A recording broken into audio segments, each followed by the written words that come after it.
little bit. But I came across this one article today from the New York Times, an opinion piece, obviously. And, you know, they always say, oh, it's an opinion piece. It's not what we actually think. It's, you know, we hire journalists with many different opinions, and they don't all represent what we have to say. Yet all of the opinion pieces that come from left-wing news agencies tend to be like left-wing, pushing a left-wing narrative 95% of the time. And then the 5% of the time when it's conservative, then everybody loses their shit in the comment section. They're like, I'm going to unsubscribe from the Washington Post, or I'm going to unsubscribe from New York Times because you're pushing conservative propaganda. But 95% of the opinion pieces are liberal propaganda. And this one is by this guy named Farhad Manju. Like a fucking immigrant as well, you know, coming to America and then being like, we open your borders. And this is his title. There's nothing wrong with open borders. And then the starting is why a brave Democrat should make the case for vastly expanding immigration. So, you know, just more of this open border nonsense. So I'm assuming it's going to be AOC, who the Cortez girl, who's going to take up this line to have open borders for America. And it's like, this is what people have been saying for years, that Democrats, liberals want open borders. And then you got articles coming out from the New York Times. We need open borders. And they're going to be like, no, you guys are conspiracy theorists. Nobody's actually saying that. We believe in border security. And obviously some liberals, like regular liberal type people, do believe in that, but I don't think they understand that their leadership, for sure, they're not moderate people that they think they are. A lot of liberals, they're very snooty.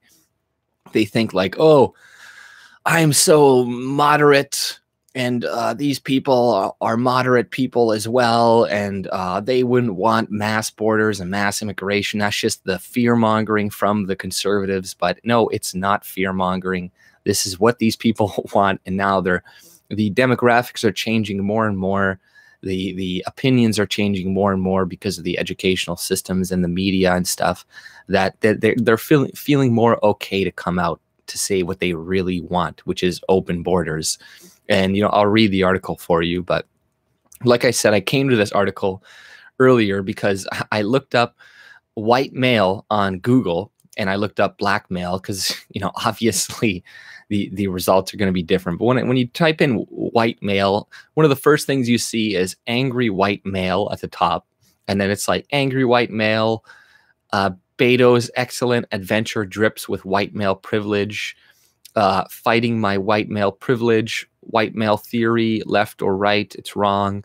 Why are so many white men so angry? Why I'll never apologize for my white privilege.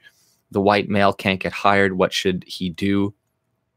You know, it's just constant, like, white male this, white male this. When I type in black male, it's like black writers of our time, international colloquium of black males in education, black male education research, campaign for black male achievement, black male reimagined, from brute to thug, the demonization and criminalization, black male summit, the black male handbook, you know, like just black male teachers, you know, a lot of stuff that is pro them. And I'm not saying that's bad, but it's just the comparison between when you type in white male anything. But that could also be not just Google manipulating stuff, but also just the vast amount of articles that are often released with white male this, white male that in the title. Whereas reverse, there, you know, when a black guy or something commits a crime, it's not going to be like black male. It's going to be like DeAndre does this to this woman, you know, whereas it's the reverse. It's white male does this to black woman, or white male uses his privilege to say this and say that. When the hell did this white male bashing start? Well, you know, I think it's been in the works for a long time now, and they're just getting more and more open about it. You know, they've had their white male bashingness going on for a really long time, and it's just, you know, it was just a lot more subtle and stuff in the past.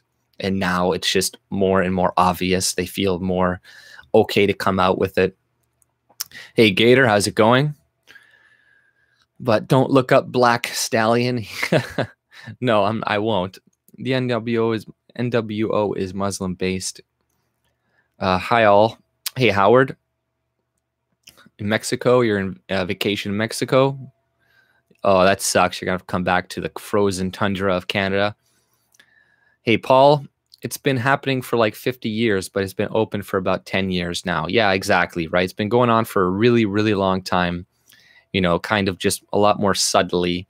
And now it's just more open and stuff. And it's just open. It's okay to discriminate against white males. And I came across a couple of these articles. This one article, this girl, she's like, yes, white males are being discriminated against, but who cares? Essentially, like, it's like, one sec. Where is this? This white male can't get hired. What should he do now? And then the article is like, yes, hiring discrimination against white males is really a thing. And there's not much that can be done. Here's why. By J.T. O'Donnell, some woman, right? And they're just blatantly open about it. It's like, yeah, we discriminate against them, but we can't do anything about it. And here's why, because you're a privileged white male, and it's time for you to take your place in society, not on top, and you need to get used to it. Like this is essentially what they're saying to us. But I'll read the opinion piece from New York Times. Hey, old white guy. Hey, RIP. Japan is Japanese. The Japanese are harmonious. The Japanese stand strong together. Japan has no terrorist problems. See a pattern? Yeah, exactly. Same with Poland too. And, you know, but they're going to be like, well, the Japanese, they're really racist, and they have a problem with immigration too, and they don't know what they're going to do about it. But it's like, well, at least they don't have the fear of being replaced. They're just going to build some fucking robots to take care of their old people, and then they're going to, invest in their technology industry or something. So, Alberta NDP are trying to shut down rebel media. Yeah, I could see that, you know, and it's funny. It's like, you know, Trudeau and all of the qualifications for the donations he gives to people, like for the media, it's like, but you can't promote hate and division in politics. So, yeah, obviously, rebel media is not going to be allowed any of that money for donations. And I was looking at the summer jobs program too, you know, and in that summer jobs program, businesses get extra points if they hire people that are Indigenous or refugees or immigrants that are new immigrants to Canada within the last 5 years. So it's all directed towards people getting even extra grants. And a lot of the people that get to hire people are not even really non-for-profits, just like unions and all these other corporations and companies. They're just going to get a bunch of cheap immigrant labor that is going to be completely paid for by the Canadian taxpayer, because they're going to be refunding 100% of it for churches, complete nonprofits, then 50% of it for private businesses.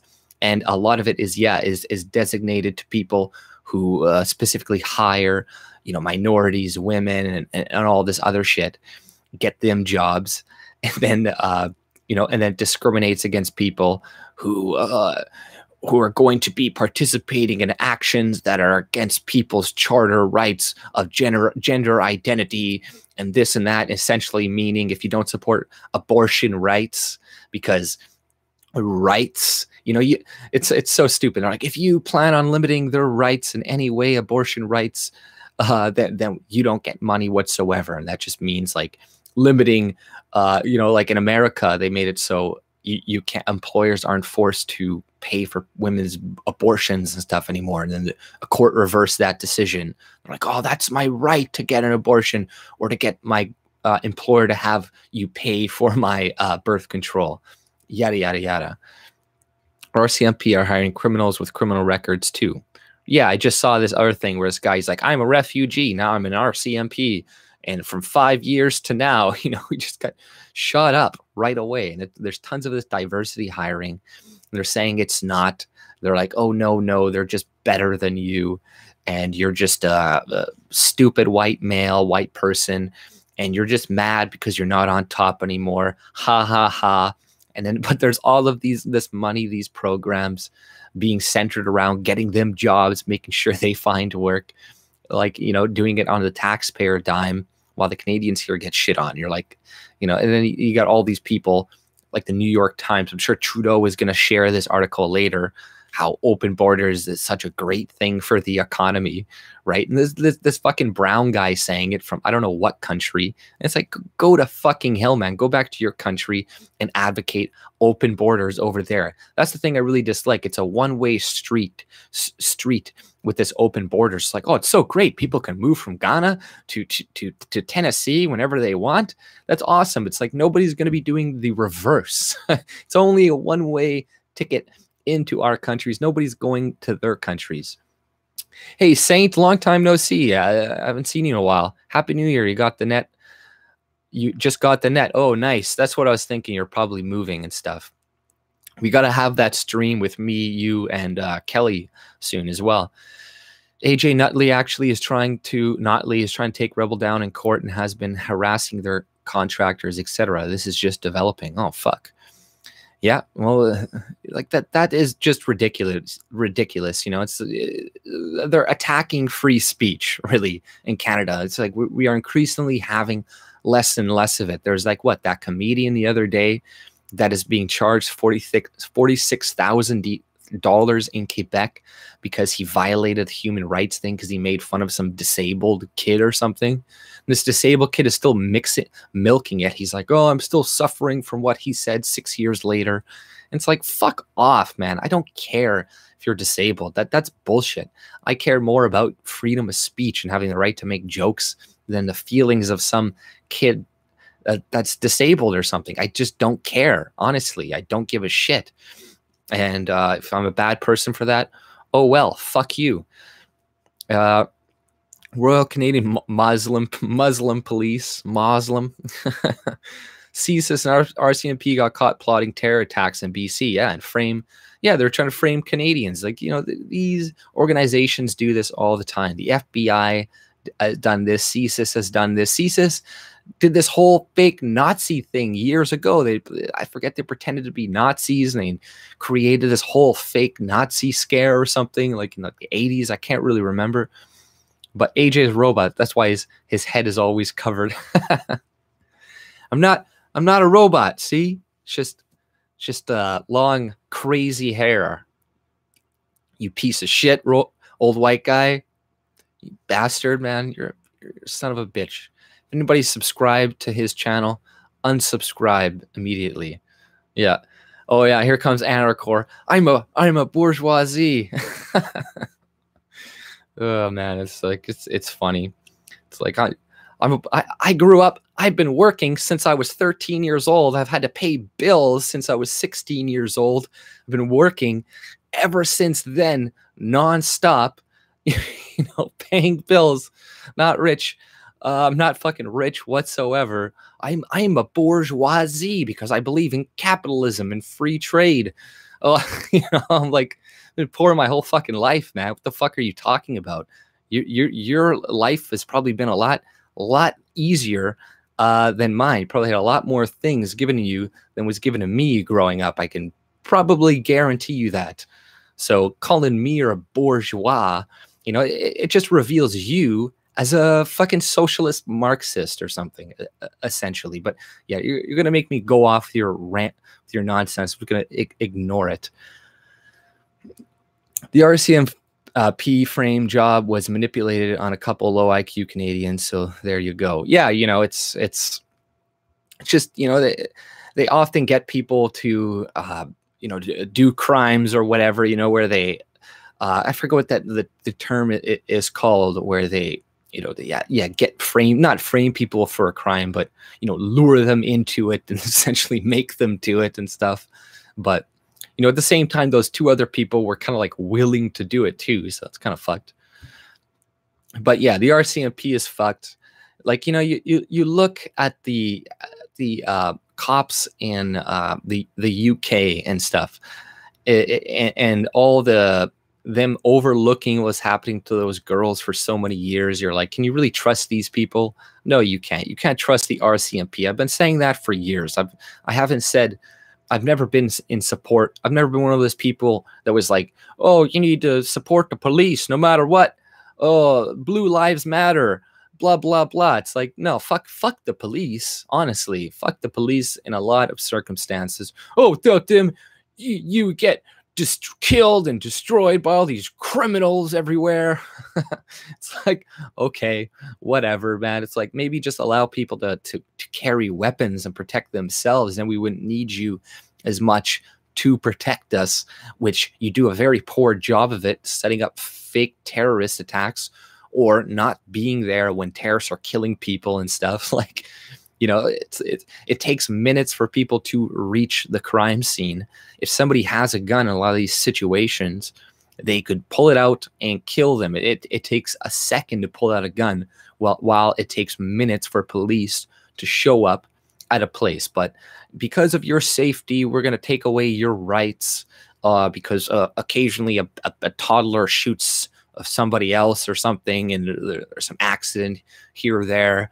That means all of your rights need to be taken away. And because terrorist criminals kill a lot of people, oh, we're going to take away more of your rights. And it's like, yeah, John Tory wanting to take away everybody's handguns. Watch, the crime rate is still going to increase in Toronto because they keep increasing immigration and letting in a bunch of illegal fucking aliens. Of course, the crime rate is going to increase.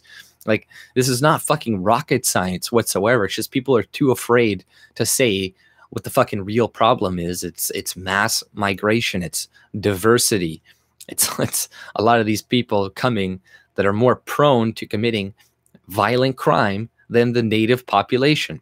No matter what these people tell you and saying, oh, well, refugees and make a community safer, and they bring up the wages and all this other bullshit propaganda.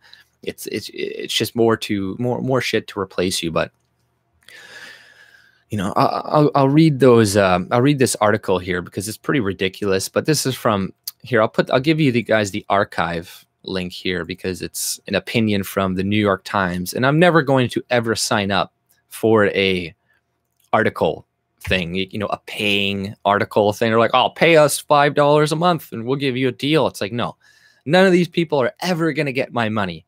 Ever, ever, ever, ever, ever. Fuck you for the rest of your fucking lives. You're getting not a dime from me. And I'm going to tell everybody else that I know not to give their money to you people too, because you're just stealing it from me anyways. Through the fucking tax dollars that Trudeau is giving you right now. He's giving you guys $500 million because you can't figure out how to reduce your fucking staff and get rid of a lot of useless people that you don't need. So they're like, oh, you know, that is the thing. You know, there's all these. It's funny. There's all these news agencies failing, and a lot right before they fail or close down, often all the staff like unionizes. And then they're like, yeah, we got a union, sweet, this is great. And they're like, okay, we're shutting down. Like, no. And it's like, you know, this is just the future of the news. It's going to get smaller and smaller, but they want their massive budgets. They want to keep doing what they're doing before in their old style media. And, you know, yeah, they do have sometimes unions protecting a lot of people. So it's hard to fire tons of people, but you know, we already see tons of layoffs going on in the media, and that's going to increase even with the funding that they're getting. Like it's going to help them temporarily, but over time they're still going to fail. They're still going to get sloppier and sloppier, and you know, people are just going to trust them less and less. Doesn't matter how much money they get. If nobody watches them, then they're going to have very little influence. Doesn't matter how big their budget is. They're just going to be stealing our money for absolutely no reason. Refugees, now we're all invaders. They even admit it. Yeah, you know, they're like, well, I want a better job and more money. And, you know, Trudeau is really nice. And he said, oh, he's going to let me in. And after he let in that Muslim girl, and now there's already another person who's a Canadian guy who wants Trudeau, the Canadian government, to go and get his 2 kids that are Canadians or something. And he's like, that, but they're not, they never lived in Canada. He was just a refugee here. okay? And because of her birth tourism bullshit, he I don't know, sacked up some woman, and then they had 2 kids here, but they went back to like, I don't know, Nigeria or something. And now they're like, oh, these 2 Canadian citizens are overseas. It's like, oh, like, Jesus Christ, man, we really got to get rid of this goddamn birth tourism shit. People are just really taking advantage of us with that shit. And like, people like overseas are now going to be able to vote in our elections and have a say in how our country is run. Just wait until more nudes get more high government positions along with America. But here's the article, the opinion piece. The internet expands the bounds of acceptable discourse. So ideas considered out of bounds not long ago now rocket towards widespread acceptability. See cannabis legalization, government-run healthcare, white nationalism, of course, the flat earthers. So he's like, the internet expounds the bounds of acceptable discourse. Okay, so it's kind of like a useless first paragraph, essentially. Yet there's one political shore that remains stubbornly beyond the horizon. It's an idea almost nobody in mainstream politics will address, other than to hurl the label as a bloody cudgel. I'm talking about opening up America's borders to everyone who wants to move here. Imagine not just opposing President Trump's wall, but opposing the nation's cruel and expensive immigration and border security apparatus in its entirety. So, you know, it's cruel to have borders, right? It's cruel. You know, it's only for America. It's only America that is cruel to have closed borders in Canada, in Western countries, I'm guessing. And, you know, they always mix up immigrants with illegal immigrants too. Imagine radically shifting our stance towards outsiders from one of the suspicious to one of warm embrace. You know, like, okay, man, everybody who walks by your house, open your door and let them in, and let them sleep with your, I don't know, in your daughter's room or something. Let them sleep in your daughter's room, the next man fucking you see, and be like, come on in, I'm gonna give you a warm embrace here, sleep with my kids at night, don't worry, I trust you, you know, that you're gonna help me in my home, you're only gonna, you know, you take the next bum in your home, oh yeah, he's gonna go work and bring money and resources to your home. No, he's just gonna bum around, do nothing, maybe assault you and your wife or your kids. Like, that's the fucking truth of the goddamn matter. And then he's like, yet there's one political shore, you know, magic radically shifting our stance towards outsiders from one of suspicion to one of warm embrace. Imagine that if you passed a minimal background check, you'd be free to live, work, pay taxes, and die in the United States. Imagine moving from Nigeria to Nebraska as freely as one might move from Massachusetts to Maine. You know, it's like, okay, there's a witheringly obvious moral, economic, strategic, and cultural case for open borders, and we have a political opportunity to push it. As Democrats jockey for the presidency, there's room for a brave politician to oppose President Trump's racist immigration rhetoric, not just by fighting his wall and calling for the abolishment of ICE, but also by making a proactive and affirmative case for the vast expansion of immigration. So this guy wants to abolish ICE and expand immigration, and he's like, Trump's policies are racist because he wants to stop illegal aliens from entering the country. Like, you know, what brain dead liberals read this garbage and are like, oh, this is so fucking true, man, oh my God. Did you read Justin Trudeau is more dangerous than Donald Trump? No, I haven't read that, but he definitely is. I believe that 100%. And even the framing of Justin Trudeau is more dangerous than Trump. Donald Trump is not dangerous. You know, Hillary Clinton is dangerous. Donald Trump is good for the country of America right now. You know, if there wasn't so much goddamn obstruction going on, then he could actually get a lot of things done. But there is a lot of obstruction, even through his own party, like that Jeff Flake guy. There was that McCain, who's now dead. Thank God that motherfucker is dead. And, you know, there's a couple other fucking Republicans. That one who just retired, Paul Ryan. He's also, you know, a fucking rhino. Trump is saving America. He needs to get the wall up. Yeah, exactly. Right. And, people, they keep trying to say it's not a crisis at the border, while there's like another horde of Hondurans, like 10, 15,000 saying they're going to come in and cross the border again. They're like, oh, this is not a problem. This is not a crisis.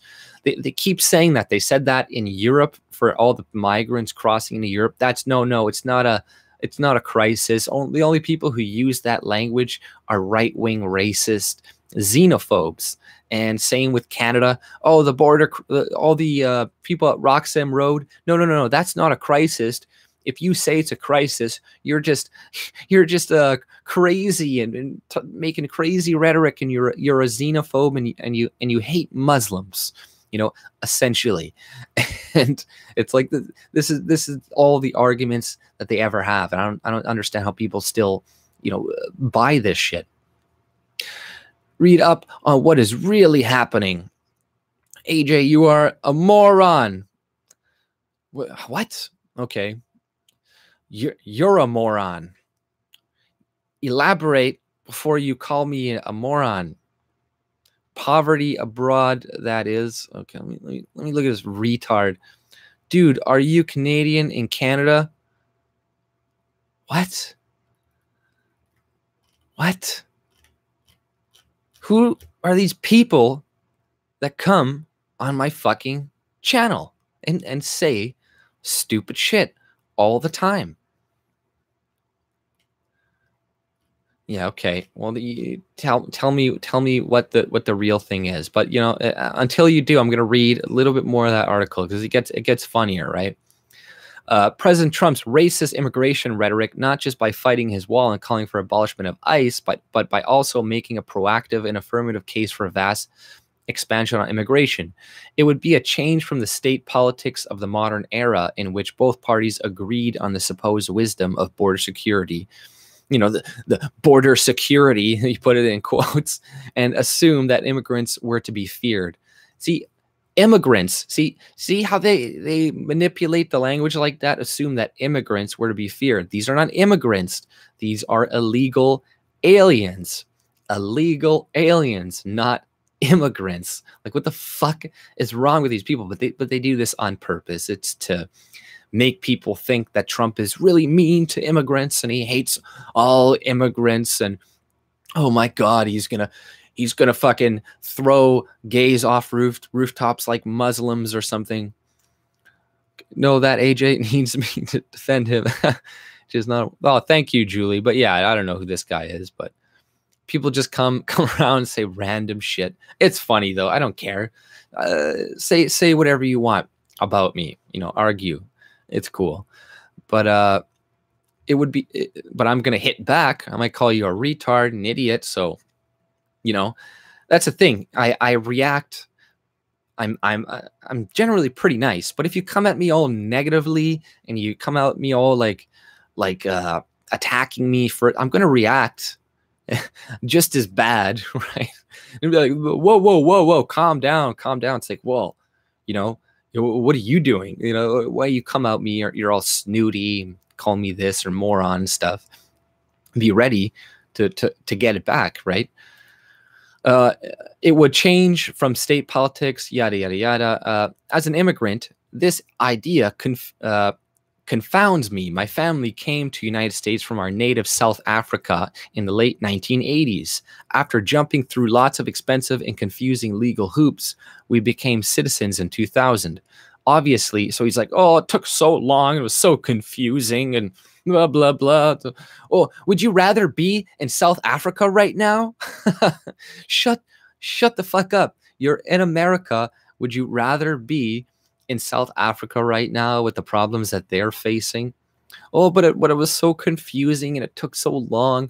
You know how much strife and misery we immigrants have to get put through here to become a citizen. Sometimes we have to wait 10 years to become a citizen. But the guy was living in America the whole fucking time. It's like, is it really that hard for you to do that? It's like, oh, okay, we'll just go back. If you don't want to do it, just go back. But see, this is the rhetoric we're going to see more of, the more the population changes and they have more of a representation demographically, that they can come and make these decisions and be like, you know what?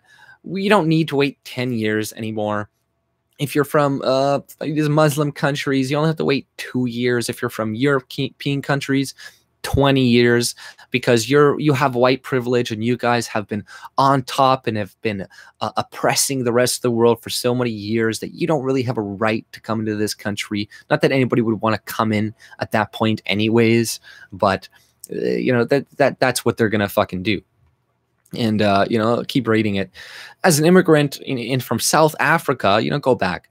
After jumping through lots of expensive and confusing legal hoops, we became citizens in 2000. Obviously, it was a blessing in rescuing me from a society in which people of my color was systematically oppressed. America has given me a chance at liberty. Well, now you guys are just doing the same to the white people there. So now, you know, nobody's going to say anything about that. And this guy looked like he wasn't even black. He looked like Indian or something. And yeah, people... you know, apartheid wasn't great and stuff, wasn't good, but honestly, compared to right now, to some extent, it was probably better, and people had a higher quality of life, and there wasn't as much poverty and violence and crime.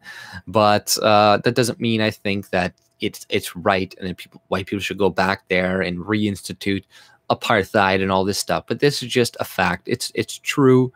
You know, there was a lot more crime now in South Africa than there was under apartheid. There's probably a lot more discrimination going on as well, to be honest. And then, okay, obviously it was a blessing in rescuing me from blah, blah, blah. America has given me a chance at liberty. But why had I deserved that chance while so many other back home, because their parents lacked certain skills, money, or luck, were denied it? So it's like, oh, but all these poor people with no skills can't enter America. That's not fair. Life is not fair. See that this is the socialist mentality. Oh, but that's not fair. You come from a household with a mom and a dad, and they're both competent adults who saved their money and put it towards you and your education and made sure you had a good life. That's not fair. It's like, no, that's not fucking fair necessarily, but that's the way it is. They did it. They worked harder. Your parents didn't. Your parents gave you a shittier life. Deal with it. Deal with life with the cards that you are dealt, instead of whining and complaining about it and being like, oh, we need to restructure society, blah, blah, blah, blah, blah. It's like, you know, easy times make weak men, hard times make strong men. Use the experiences you learn, not having everything given to you, as something to make you stronger instead of making you weaker. Instead of complaining, oh, my life was so hard and I had to go through this and I had to go through my life and feel sorry for me. It's like, please shut up. Nobody cares about you. Nobody cares about your goddamn life and your fucking problems. They have their own problems to deal with, and they don't have time to worry about you being a whiny little goddamn baby who wants everything to be equal. So they're like, you know what, because you got privileged in life and you had a good parents and money, well, I want to take that away from you and redistribute it and give that money to stupid or people that are not responsible parents, and this is going to make everything better. No, the non-responsible parents are going to waste all that money, probably not spend it on their kids, spend it on booze, on themselves. The kids are still going to be fucked up, and then you're just taking money from people that actually, you know, followed all of the things in society that people tell you to do, did everything right, worked hard, but now you're just going to punish those people. So what does that do as society as a whole? You're just punishing work ethics. So people are going to work less hard. Now you're going to get less money for everybody in your fucking socialist utopia. That's why the more socialist things get, the worse it gets, because you can't just keep taking more and more from people and they're going to have the same will to work that they did initially, right? That should be common sense. That should be fucking common sense. But people are just so goddamn stupid. It's like they've been brainwashed since they were very young. And I think it's people not having to work and stuff at all, not understanding how things kind of like cost money, and how, you know, whatever you work for, you want to keep. You don't want to give away 40-50% of your earnings that you worked really hard. And then you see the government, like the Trudeau administration, taking that money and giving $5 billion to foreign aid, giving another $2 billion to this, another taking money away from these people and giving it to green energy instead, doing all the things that you don't want with your money. They are taking it and doing that shit, using $30-40 billion every year to bring in immigrants, and another $2-3-4 billion to pay for the illegals coming across, then more billions to pay for the 40,000 refugees that we bring in legally. And it just goes on and on and on and on. It never fucking ends. And you're like, what the fuck is wrong? You know, when can we just, I don't even want, like, see, people will think, oh, well, you just want socialism for white people because I want more of that money spent here. It's like, no, I just want individuals in Canada to be able to keep more of their money. And I want the individuals in Canada who are doing things right to be able to keep more of their money, and the ones doing things wrong, the ones also to keep less of their money, essentially, like, or let them keep their money, but they're just going to spend it. They're not going to get the government to subsidize them every time they make bad decisions. You know, that's pretty much it. Like, you know, we don't need to spend the money on Canadians. Let them keep it. That's it. Let them keep it. Because whenever you say, okay, we need to spend it on Canadians instead, then it gets into the whole, like, you know, then you're like, so what, you know, you're kind of agreeing socialism, you know, that we need it or something. And then you kind of, and then the leftists will be like, okay, well, we'll give it all to women, you know, minority women in Canada, and we'll give it all to these people. It's like, okay, no. Just let people keep it. Because if we let more people keep it, that means white people will keep more of their money, and that means white people will have more children, and the people that shouldn't be having as many children will have less children because they're making poor decisions. They'll have less money to take care of those people, right? Instead of what we're doing now. And that includes, you know, dumb white people, or we don't want these people outbreeding us as well. You know what I mean? Like, that would be bad as well. You know, there's a lot of stupid white people and that are socialist idiots, and I don't want them running the country either, or getting a majority either, or something.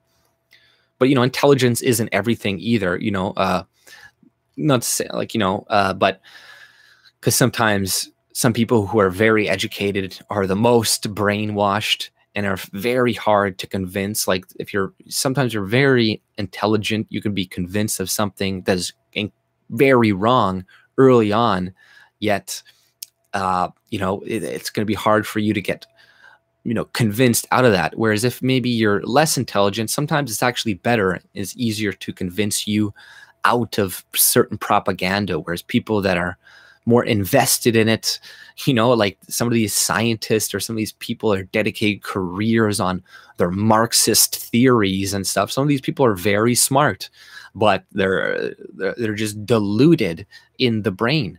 I see a couple questions here. Hundreds of small cities have shown up to Canada already. We are losing track. That is why it's noticeable anywhere. Imagine the city the size of Grand Prairie, Alberta, 40-50,000 people live there. We let hundreds of cities worth of people cross. Do you see the change now? Yeah, exactly. You know, that's a good point. You know, there's towns that have 50-40,000 people in Canada, and we're letting, you know, we're going to be letting 450,000 people in every goddamn year. That's a lot of cities. We don't have the infrastructure for that. And you got people like this writing opinion pieces saying, oh, you know, we need to open our borders completely. Then you got other articles that I have up saying, like, oh, white men are not being hired anymore, and you just have to get used to it, and all this other crap. And you're like, oh, how about we just stop bringing a lot of immigrants? But here, I'll read a little bit more of the article. So he's like, oh, why do people who have no skills, why are they denied? When you see immigration system up close, you're confronted with its bottomless unfairness. The system assumes that people born outside our borders are less deserving of basic rights than those inside. It's like, If you're born outside of the Canadian border, American border, you have the rights of whatever country you're goddamn living in. Do you want the rights of, I want freedom of speech, and you're living in China? Well, you're not going to get it in China. Like, what are you talking about? It's like, oh, these people should have the same basic rights that you have. My native-born American friends did not seem to me to warrant any more dignity than my South African ones. According to this nation's founding documents, we were all created equal. Yet, by a mere accident of geography, some were given freedom and others were denied it. It's like, it's not an accident. It's your culture. It's not an accident. You were born in a culture like this, a culture like a lot of these people come from Islamic culture, the Chinese culture, all these other cultures where they don't have freedoms, they don't have freedom of speech, they don't have any of this stuff. That's not our fault. I'm sorry. Yeah, it is an accident of birth. I got lucky living in Canada and how my ancestors came here and fucking took the chance and helped build up this country. Yeah, I am lucky for that. But once again, life is not fair. My ancestors took the risk across the ocean to come to Canada from France. And they were told, like, hey, if you don't produce anything of land of quality, we're going to send you back in a year. So they actually had to come here, produce something, make something. And it's like, it was a very wild land. But the ancestors on my mother's side, like, was Marianne Gaboury, like one of the first French white women in like the west of Canada. You know, she was like the great grandmother of L'Oreal and all this other crap. You know, I'm not related to him directly or nothing, but like, you know, it's my ancestors are not the same as yours. These people came here and built this country, but he's going to be making the same argument. Like, why do you have more of a right than me and people from South Africa? Because you come from a different country, because you live there. That's it. That's why. Because your ancestors are not my ancestors. That's why. You know, because your country is the way it is. Because that's the way it is. You know, it's like they're still going to blame white people for the way South Africa is now anyways, and it's worse than it was before. AJ, there is an overproduction crisis currently going on because of capitalism. Read up on it. It's not because of capitalism. It's because of the governments often subsidizing certain products that now we use a lot of. Is China a capitalist nation? No. It's like they're the ones going up and destroying the oceans and all this other shit. And it's like, is capitalism sending our money to the third world so then they have an increase of population that now needs more food? No, it's the redistribution of our governments that is doing that. It's not capitalism. Capitalism is private property and voluntarily trading, like free trade. That's it. It's not creating. If we actually had a free market system, the population would be billions less. Okay, it would be billions and billions less. There would not be a massive population in Africa right now. There wouldn't be a huger population in China because of all the free trade deals that we helped give money to China. So then it increased their fucking economy. India wouldn't be growing. All the places, except the only places that are dying in population are white Western countries, right? But all the other non-white countries are increasing. So you're going to blame capitalism? These countries aren't capitalistic. What are you talking about? We're giving these people money that they're overpopulating. Yeah, we have more people now that need more food. It's not capitalism's fault. I guess you can blame it indirectly. You can blame the wealth that capitalism produces, but you have to blame the government from stealing the money from us, then giving it to these third world countries. So then their populations explode and now they need lots of food. So, you know, oh, it's capitalism's fault. It's capitalism. It's free trade. You know what? Whenever people say it's capitalism's fault, what they're saying, it's freedom's fault. That's what they're actually saying. They probably don't know it, but what they're really saying is they're saying that freedom is the problem. We need to restrict your freedoms because they are producing too many problems, and overproduction, overconsumption. Overconsumption and all these other things, materialism, consumerism, that is something different from capitalism. Okay, like that is something that has more to be dealt with by philosophy and trying to get at people why they are buying things to satiate their own personal desires. You know, it's like that has more to do with, you know, the propaganda of today from the media, from the, you know, everybody else saying, oh, you need to fulfill yourself by doing this, by buying this car or whatever. And that's, you know, everybody is going to want to sell their product, but it's really up to you to fall prey to this shit and to be weak enough to be like, oh, I'm going to go buy all this shit that I see on TV because the commercial said buy, buy, buy. You know, that's kind of on you. But people are going to blame, oh, but a company is going to try to sell me things and we need to stop that. No. Why? You know, it's instead of worrying about freedom, worry about the consequences of restricting freedom.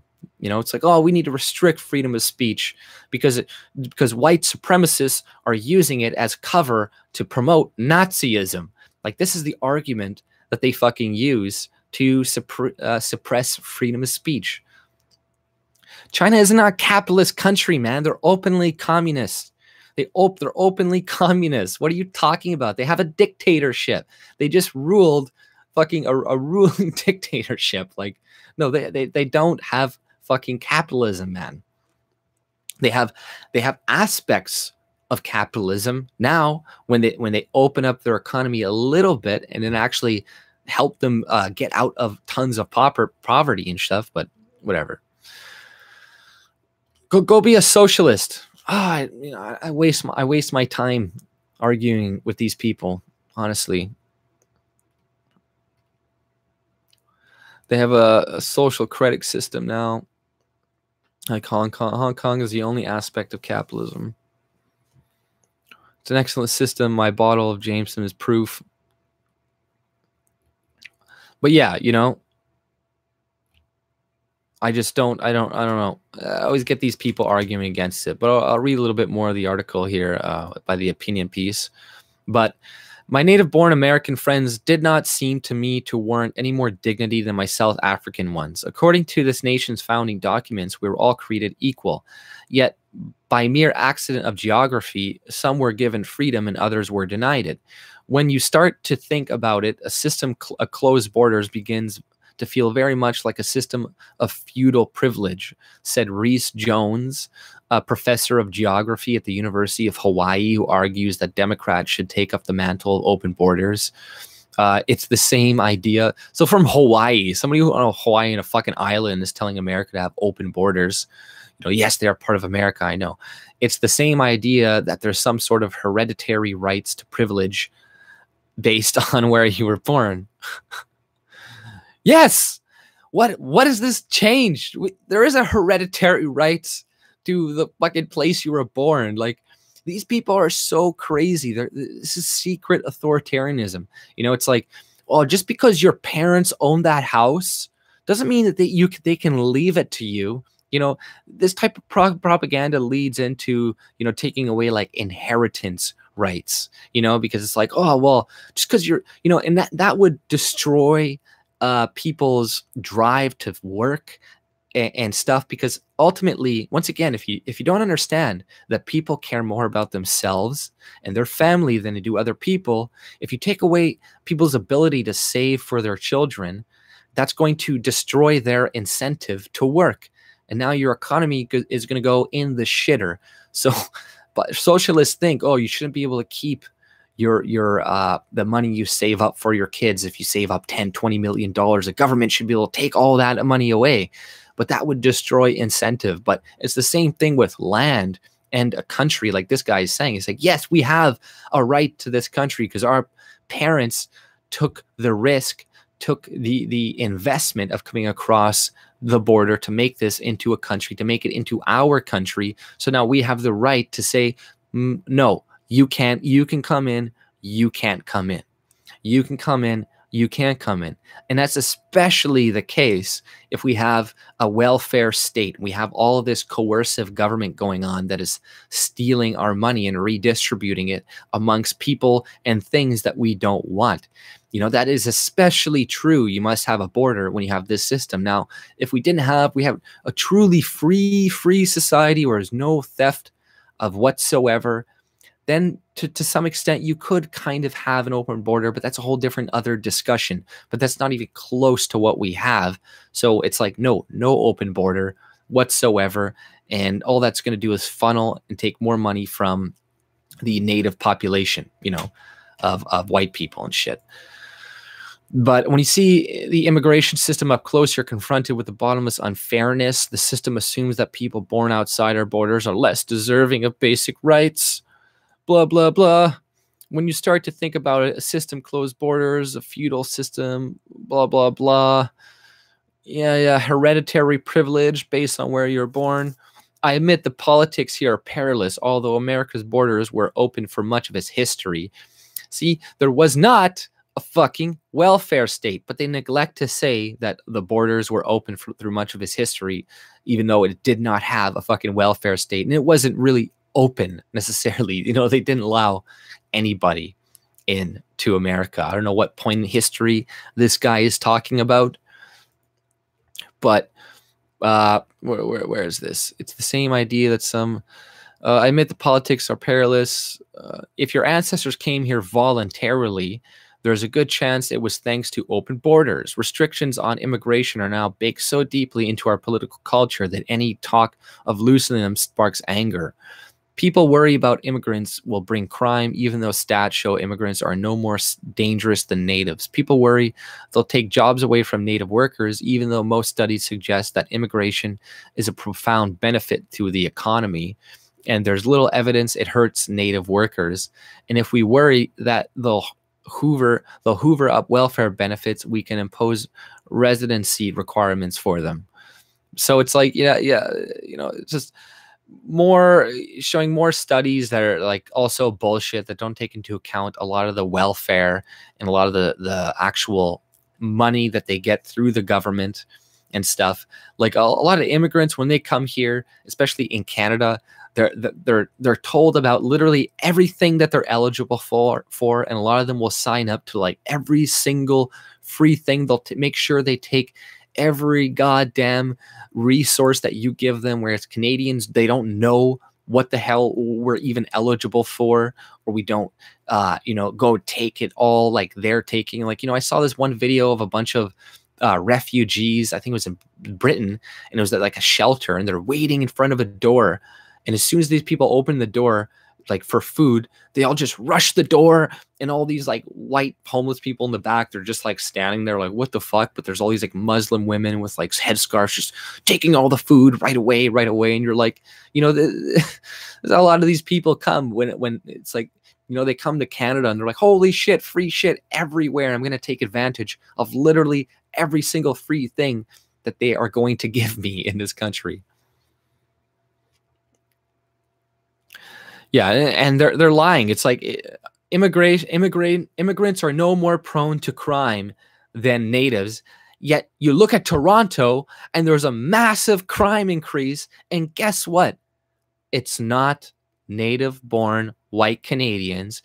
And they're probably considering native-born. These people are second generation, right? So they're like, or that become naturalized or something like that, right? So like, oh, these native-born, whatever. And they're like, oh, they're native born. They've been here for like 20 years or something, right? And they're like, oh, see, they'll lump that up with the other stats. So it's like, you can't trust a lot of these things. Just look at the reality, okay? Look at fucking Toronto. Look at the most wanted list in Toronto. It's not a bunch of white dudes, okay? And Canada had a majority white population for the majority of its history, with some native. So if you look at the Toronto most wanted list and it's all black and Arab people, then that tells you essentially, that it's not the native born people, but see, they mix up what native born really fucking means. It should be old stock Canadians comparing with new immigrants that have come in within the last fucking 50 years or something like that, but including their fucking offspring and their second and third generation offspring. But because you don't get an actual, you're thinking, you know, Europeans, white people or something. But you know, in America, if you look, you know, if you were to get rid of a certain population of people, the crime rate in America would be equivalent to what it is in a lot of European countries. So that is just a fucking fact. And it would be similar as well. Our crime rate would go down if we had less immigration, less diversity in Canada. But they're going to lie to us and say, oh, no, it's there's studies that say these things are they're less. Yeah, probably first generation immigrants do commit less crime because they're afraid of being deported, right? They don't want to be deported back to their country. So these people are probably going to be more prone to committing less crime. But their second, third generation, that's kind of a different case. And now these people are being lumped in with every other Canadian that's been here for generations. No, fuck you. But there are all defensive arguments. And when you're on defense, you're losing. Sorry. For opponents of the president's xenophobic policies, a better plan is to make the affirmative case for a lot more immigrants. Economically and strategically, open borders isn't just a good plan. It's the only chance we've got. America is an aging nation with a stagnant population. We have ample land, more lies, to house lots more people. Yeah. No, they don't. Like the same thing with Canada. Oh, we got tons of land to house millions and millions, 100 million easy we can house. But it's like, that's not the case. We need infrastructure to house people. We don't have the infrastructure. Do we want housing to be even more expensive? Do we want traffic to be even worse by importing this many people this fast? No, I don't think so. But, you know, they just like, you know, oh yeah, if you look geographically, you know, they'll be like, you can fit the whole population of America in this little area. So look how much land we have. It's like, well, the rest of the world is a lot bigger too. Why can't they fucking stay there? But no. Economically and strategically, open borders isn't just a good plan. It's the only chance we've got. We have ample land to house more people, but we are increasingly short of workers. So more propaganda. I keep seeing tons of articles each and every day saying, we're short on workers. We got too many jobs. We got too many jobs here. Blah, blah, blah. Sorry, I'm checking my phone here. But, you know, they're going on and on and on. But increasing global stage, we face two colossi, India and China, which their billions are projected to outstrip America economic hegemony within 2 decades. You know, so that 2 decades, you know, I keep seeing like, oh, every other year, America is going to outstrip, China is going to outstrip America. But the trade war that Trump is doing right now with China is working. Their economy is taking a fucking hit way more. Like Americans, the trade deficit between China and America, the Chinese consumers are paying 20% more for their products. Americans are just paying 5%. So they're the ones on the losing end of that fucking trade deficit. And, you know, we got Canada. If we would just stand with America, it would be a lot better for us, especially since what they're doing right now. And they're threatening us on the world stage, saying like, oh, if you don't, if you keep up this investigation of the Huawei company for the 5G, there's going to be consequences to Canada. And they're threatening us. And we're just going to fucking take this, but I'm going to read a couple of the comments here. Make sure I didn't forget. You should let people to call in. Yeah, I should let people call in. I don't know how to do that, honestly, though. I got to like figure out how to use this better. Toronto is the immigrant capital of Canada now and also the highest crime. Just terrorism, Muslim alone, which Canada never had, by the way, is at a shocking increase. Trucks of peace in Canada now, for fuck's sakes. Yeah, exactly, right? So we've had a huge increase of terrorism. We didn't have it before. And then let's see here. It is not about the land, but the buildings. The buildings are overcrowded everywhere. Places like big cities they can't live in. Move it to small towns and overcrowded there. I have seen it. Do you think private citizens will be forced to open their homes to migrants if we have a spare room? You know, judging by like Trudeau in this administration, I could see them doing something like that. But you know that would, you know, I think that would, you have to go through a bunch of courts to do that, and you know, I don't know. I don't trust our Supreme Court in Canada either. They probably find it like okay to do and be like, oh, that's totally fine. It's not a big deal. Does Jill still make content? Jill? I'm not sure. Y'all up there are just now freaking out. Eric will leave that message on your last video. People are so screwed. Okay, so what is this? It still goes on. But these are defensive arguments, and when you're on defense, you're losing. For opponents of the president's xenophobic policies, a better plan is to make affirmative case for lots more immigrants. Economically and strategically, open borders isn't just a good plan, it's the only plan we've got. Oh yeah, I already read that. Which their billions are projected to outstrip America. How will we ever compete with such giants? The same way we always have, by inviting the world's most enthusiastic and creative people, including the people willing to walk here, to risk disease and degradation and death to land here, to live out their best life under liberty. And it's like, you know, he's like really making a lot of people's travel to America seem a lot more arduous than it probably really is for a lot of people. They're trekking through disease and fucking this tremendous. Fuck off, you know, whatever. I don't care. They took people housing in Spain. They did it to Torontonians with university housing. Oh, right. They did it. Well, the university housing, right? That's like the government owned that. So maybe they'll kick out people from, they'll be like, oh, you're white and you're in government housing. You're no longer eligible. We're going to kick you out because whatever. We're going to fill this with a refugee. Can we do an interview? AJ, can we do an interview? Yeah, man, we can do one. Whenever you want to do an interview, let me know. Message AJ Elicits at gmail.ca. Or I think it's .com. I don't know. It's in the description below.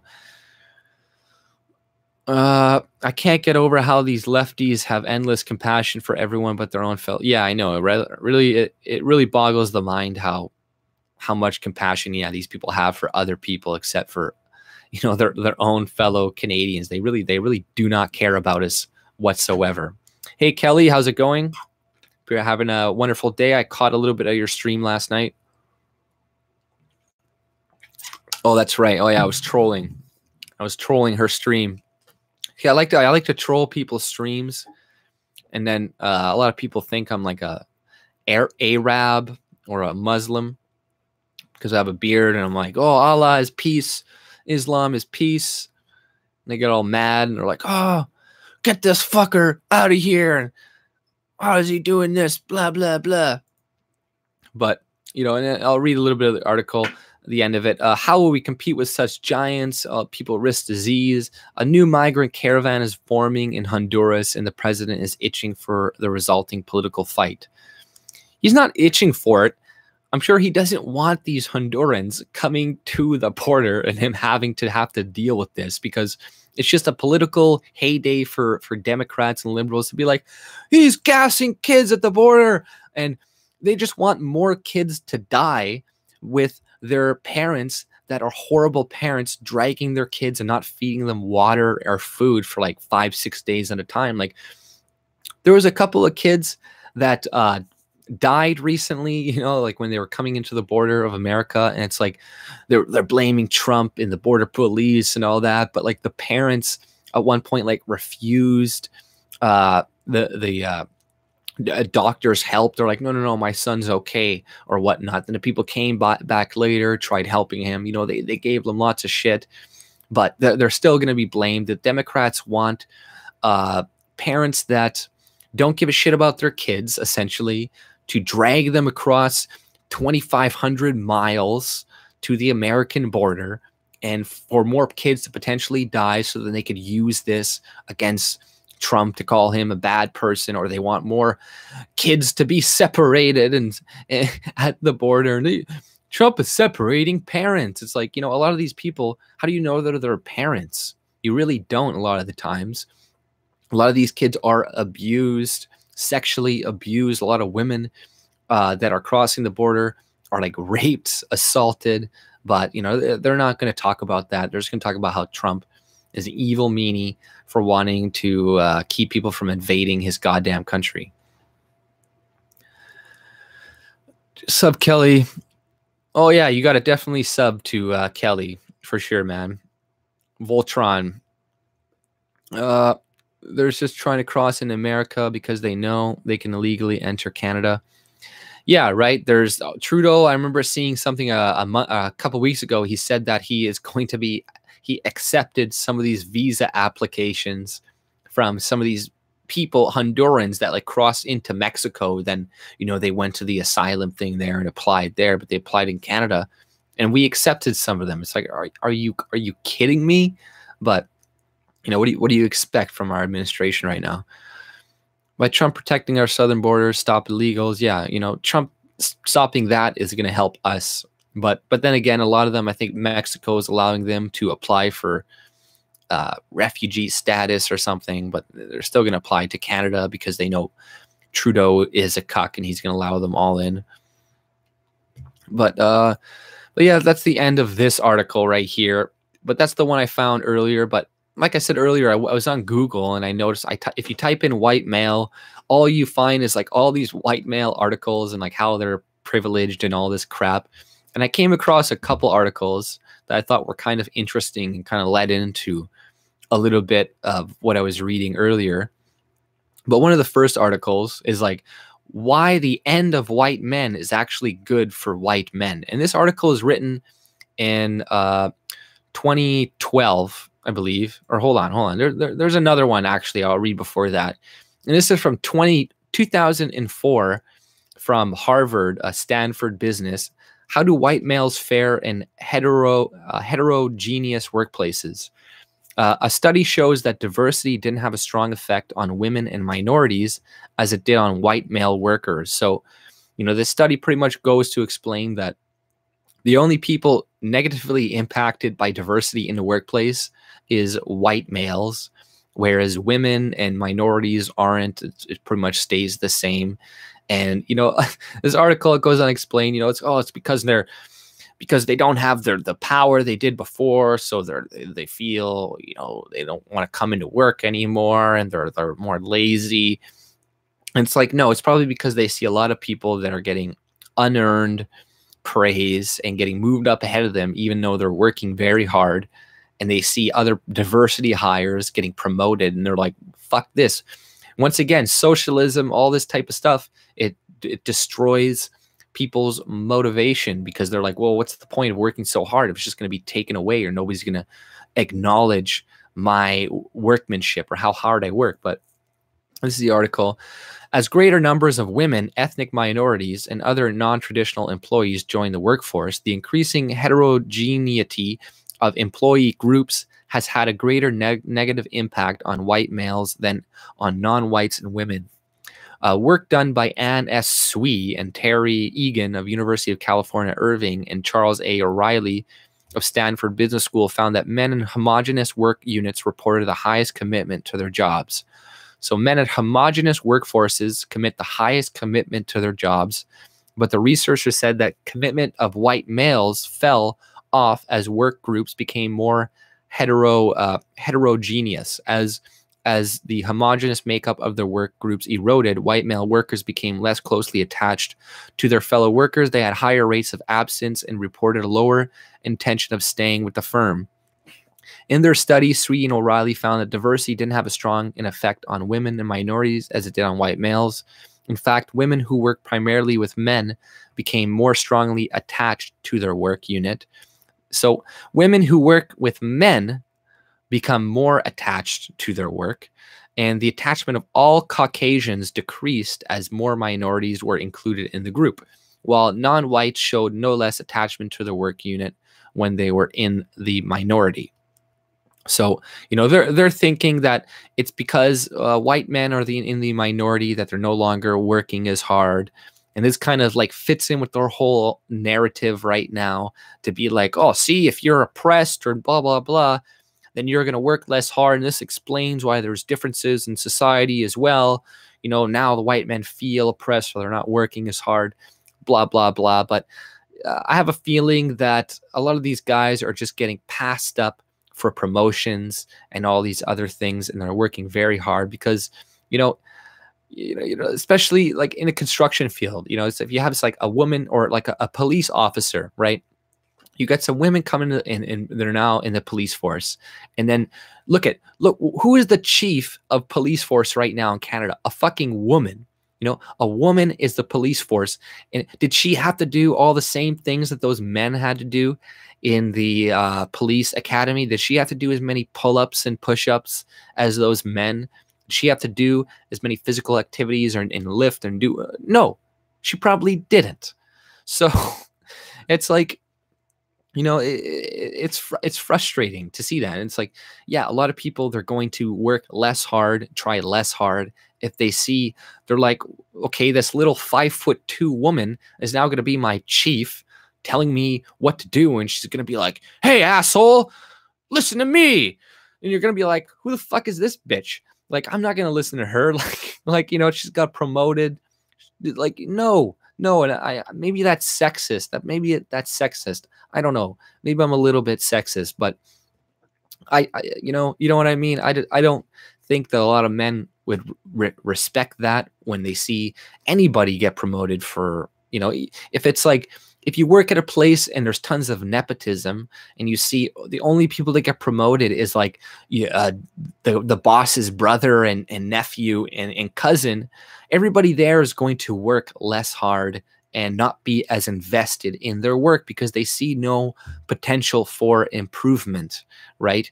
But it's funny, even this study, it's like there's no difference whether the minorities are in the majority or minority of how hard they work. So they work the same hard regardless. It's like if they think they're getting more, or if they think they're getting paid for their merit, they're going to work just as hard as if they think they're not. Whereas white Caucasians, apparently, yeah. And I think most people in general, if they think like they're getting a shitty deal for their work, they're not going to work as hard. They're not going to, if they see other people are being promoted above them, it's not just them being in the minority that's the problem. It's them seeing other people being promoted above them. That is the issue here. But their study, O'Reilly found diversity didn't have a strong effect on women and minorities, only on white males. In fact, women who worked primarily with men became more strongly attached to their work unit.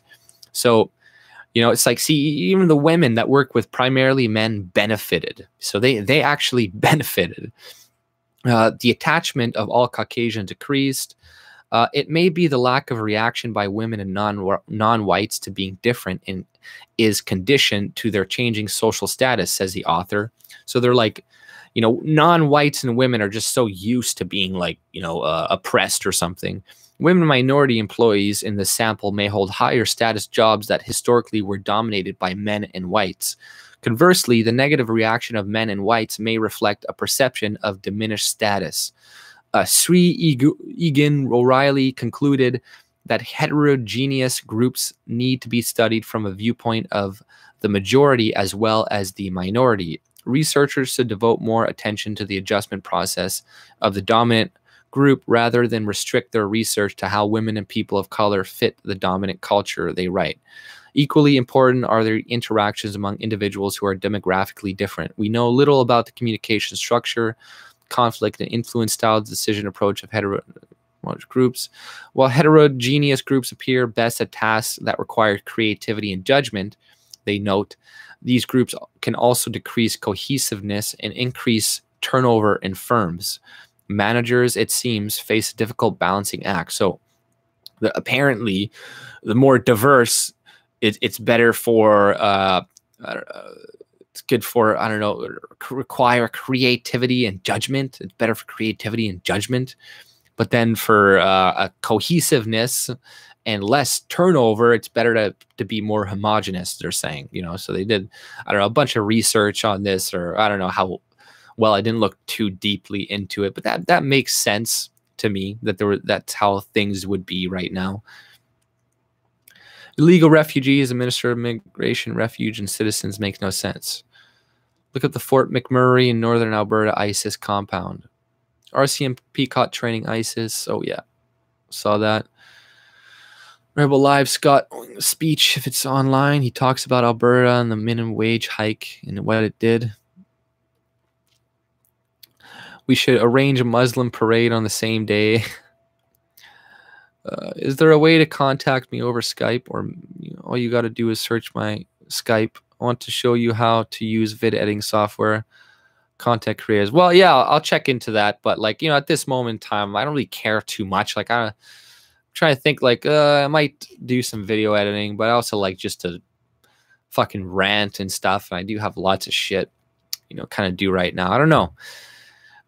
The most I want to do, which yeah, but if you contact me on AJ Illicits on my thing, and then I'll try to contact you on Skype, because I don't know if I did see your message there last time or not, but I haven't used it recently, so I'll take a look. And then what is that? There's another one, another article. Oh yeah, why the end of white men is actually good for white men. And I'm like, what the fuck? Like, what kind of title is this? This is from Jezebel, and this is from, like, I don't know, 2012 or something. And I always have to read or look who wrote the article now. And it's this guy named Hugo Schweizer or something. And you know what, AJ, I think you should get a ring light. What's that? A ring light? Canada needs a national day during Rambleblah. Ramablam. Bacon and beer, yeah. Let's not be coy here, but it's not fair to men. Women are treated like ridiculous, precious China dolls, demeaning, yes, but a cakewalk compared to men are up against. Oh, thank you, Saint. Lightings for your vids, cheapest way to look more pro. Oh, right. Yeah. I'll get one of those. I like the cheap look, though. I like people to think I don't care. I'm not trying. No, I'm kidding though. But like, yeah, no, I have to check into that and because my whole setup is extremely, what do you call it? Like cheap as hell. Like my video, my cam that I have, I just bought some like 180 cam, Logitech thing. And I just have a bunch of like CDs stacked on my desk, and I place it there on like head length so I can look, and I look right above it and I can see the computer screen. So it kind of like blocks out a little bit of it, but it's super ghetto, but it works, and I got my, my mic, what do you call it? The, whatever Yeti. I have one of those ring lights. AJ, you should get one. Yeah, I'll get it. A ring light. I'll look into that. That's something I'll put on my to get list. Hit the thumbs up button if you have not already. Give away all the trades. Yeah, I'm not gonna give away all the trade secrets of how I run my tip-top organization here.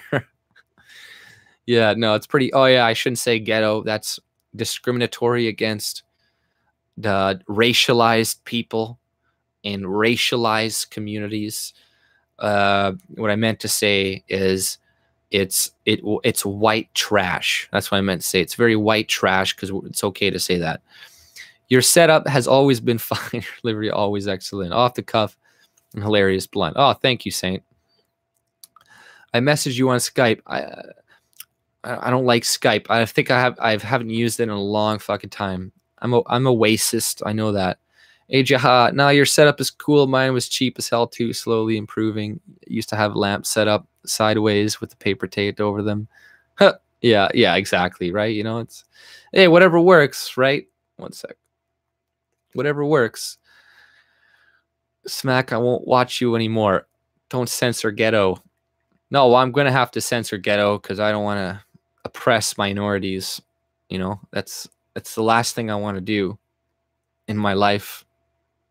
Sorry, I was expecting a call here eventually.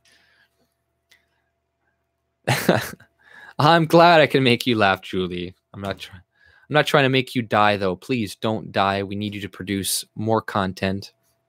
But yeah, I'm not going to make fun of racialized groups anymore. That's, you know, not going to be in my MO. But, you know, it's only white people I'm going to attack from now on. And just like this one white lady here, or wait, what was the other call? Oh yeah, why the end of white men is actually a good thing for white men. It's like, let me switch the races. Why the end of black men is actually a good thing for black men. Everybody like, this is the most racist thing ever. Why the end of Muslim men is actually good for Muslim men. Because without Muslim men, there's not going to be an oppressive Islamic religion to oppress gay people and women and blah, blah, blah. Yeah, I can make that fucking argument too. Can you talk about China's ambassador comment to Canada? Oh, yeah, right. What was there? I actually have that article up. Chinese envoy to Canada warns of repercussions if Ottawa bans Huawei from 5G mobile phone network. So, you know, they're essentially threatening Canada if we don't set up their 5G networks in our country.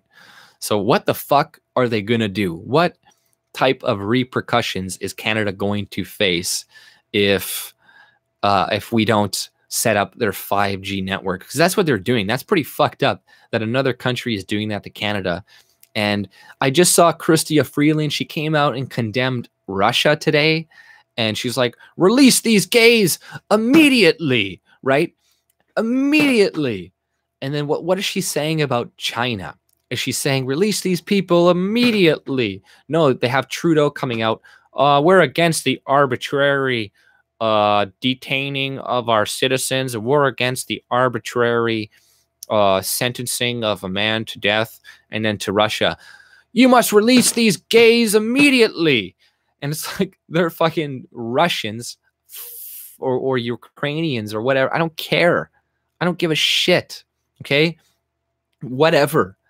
Dude, they can do whatever. Let them fucking deal with it. Okay? At this point in time, I'm more worried about the Canadians overseas that are facing death and are now we are being threatened by China to either, you know, comply, set up their goddamn 5G that's going to have a back door into pretty much every single Canadian's like home. So it's like, no. This is the time Trudeau should be standing with Trump side by side, but he's obviously not going to do that. He's never going to do that. He's going to side with communists above fucking Trump. It's insane. You know, they need Trump because Trump is the perfect scapegoat for the liberals, for anything that goes wrong in the economy, in the future, anything that goes wrong in Canada. All Trudeau does is blame Trump. The border crisis, oh, it's Trump's fault. It's Trump who's being mean to all these refugees in America, and he's sending them back home to their safe countries. Oh, he's being so mean. So it's really Trump's fault that all these people are coming in. It's like, no, it's our wide open border that you're refusing to do anything about. It's you and your tweet saying, come on in, the whole world. We'll take the needy and all this stuff. It's you virtue signaling to the world to take that one Muslim girl, essentially telling everybody in the world, saying, hey, if you got enough popularity, you can just appeal to the Canadian people on Twitter and they'll take you in. Just like what's going on right now. There's already a couple more cases of people being like, please, Canada, take us in because we got this and that. And you're like, oh my God, right? It's going to increase more and more. Let's see. She sure doesn't tell the Islamic countries to stop killing the gays immediately. Yeah, right? Why is she saying anything about Pakistan and all these other countries that are doing things? But see, you notice she's only going to attack Saudi Arabia and Russia because Russia is apparently funding Trump and is controlling Trump behind the scenes. And then Saudi Arabia is actually controlling Trump too. So these are the two people they're allowed to attack and speak up against. But everybody else, like Pakistan, Iran, Palestine, China, that are literally detaining, threatening us every fucking day of the fucking week, it seems like, detaining our citizens. Just little squirt, like, a peep about it. That's it. Oh, I don't like this is arbitrary language. This is arbitrary. This is so arbitrary. Are they going to say that to fucking Russia? No, they're not. They're not going to say that. They're fucking assholes. I hate Trudeau. I hate his guts. I hate his fucking guts. He is the worst prime minister probably to ever exist. And 100 years from now, we're going to look back on this and going to be like, holy shit, that guy was horrible. Like, he just all lies, all nice words, a nice smile, all this shit. But that's all he is. Just lies. But he's just, I used to think, oh, maybe he's just really stupid and he's just really progressive and dumb. It's like, no, I don't even think that at this point. Like, it's like the stuff that you're doing, it's actively working against us. You're an enemy to Canadians. Like, you are our enemy, and that's not me being hyperbolic, not at all. Like, with the rate of replacement that he's trying to do right now, increasing our population to 100 million in the next 80 years, that means he is our enemy. He is against us, because what is a Canadian? What is a person? What is a people, right? Like, we're not replaceable. You know what I mean? We're not replaceable with just other groups of people. Oh, but you're not having enough kids. We have to do this. Oh, but your pensions, blah, blah. We have to. Since when in any point of history has anybody ever been like, we need to replace us because we don't have enough to give our old people or something when they get old? Like, no culture in history has ever thought like that. But the only time it's okay is when it's Canadians, when it's us, when it's Western cultures. Then it's okay for us to be replaced. And that's what it is. We need to start like protests and shit talking about just that, being like, I do not want to be replaced. And people are gonna be like, whoa, how could you say that? That's so fucking racist. And why is it racist? Why is it racist? It's just numbers. It's just basic numbers. If they keep telling us every day that we're not having enough kids, and what is a Canadian? What is a European? Is a European just somebody who lives in Europe? I don't think so, because a lot of people live in Europe that came from different places of the fucking world. It's like, is it okay to wipe out a fucking people, a species, by replacing them? Are you okay with that? Would you be okay with that happening to you? No, you wouldn't be. If you were from Ghana, would you be okay with a bunch of people coming from Sweden and eventually taking it over because they produce more than you, because they make more money than you? Would you be okay with them taking you over? No, you wouldn't be okay with that. And the thing is, it's not a two-way street, right? We don't have immigration going to their countries. It's only going to our country. So the only people that have a fear of being essentially replaced demographically is us. It's not anybody else from any other country. Like, they still have somebody who's coming from Africa. They still have tons of people in Africa. Somebody who's coming from China. They still have tons of people in China. They have no fear of being demographically replaced in their own countries. It's only us that have to worry about that. And the lack of sympathy that people have for us really gets me. And it's like, I think that people should naturally have more sympathy, but there's a lot of propaganda to always demonize Western civilization, to demonize white people. So then people feel okay about taking it over, because they're like, well, you stole this land from the natives. Well, you guys stole all the resources on the planet, and all the ills in the world is because of the white man and all the bad things that he did, and yada, yada, yada, yada, yada.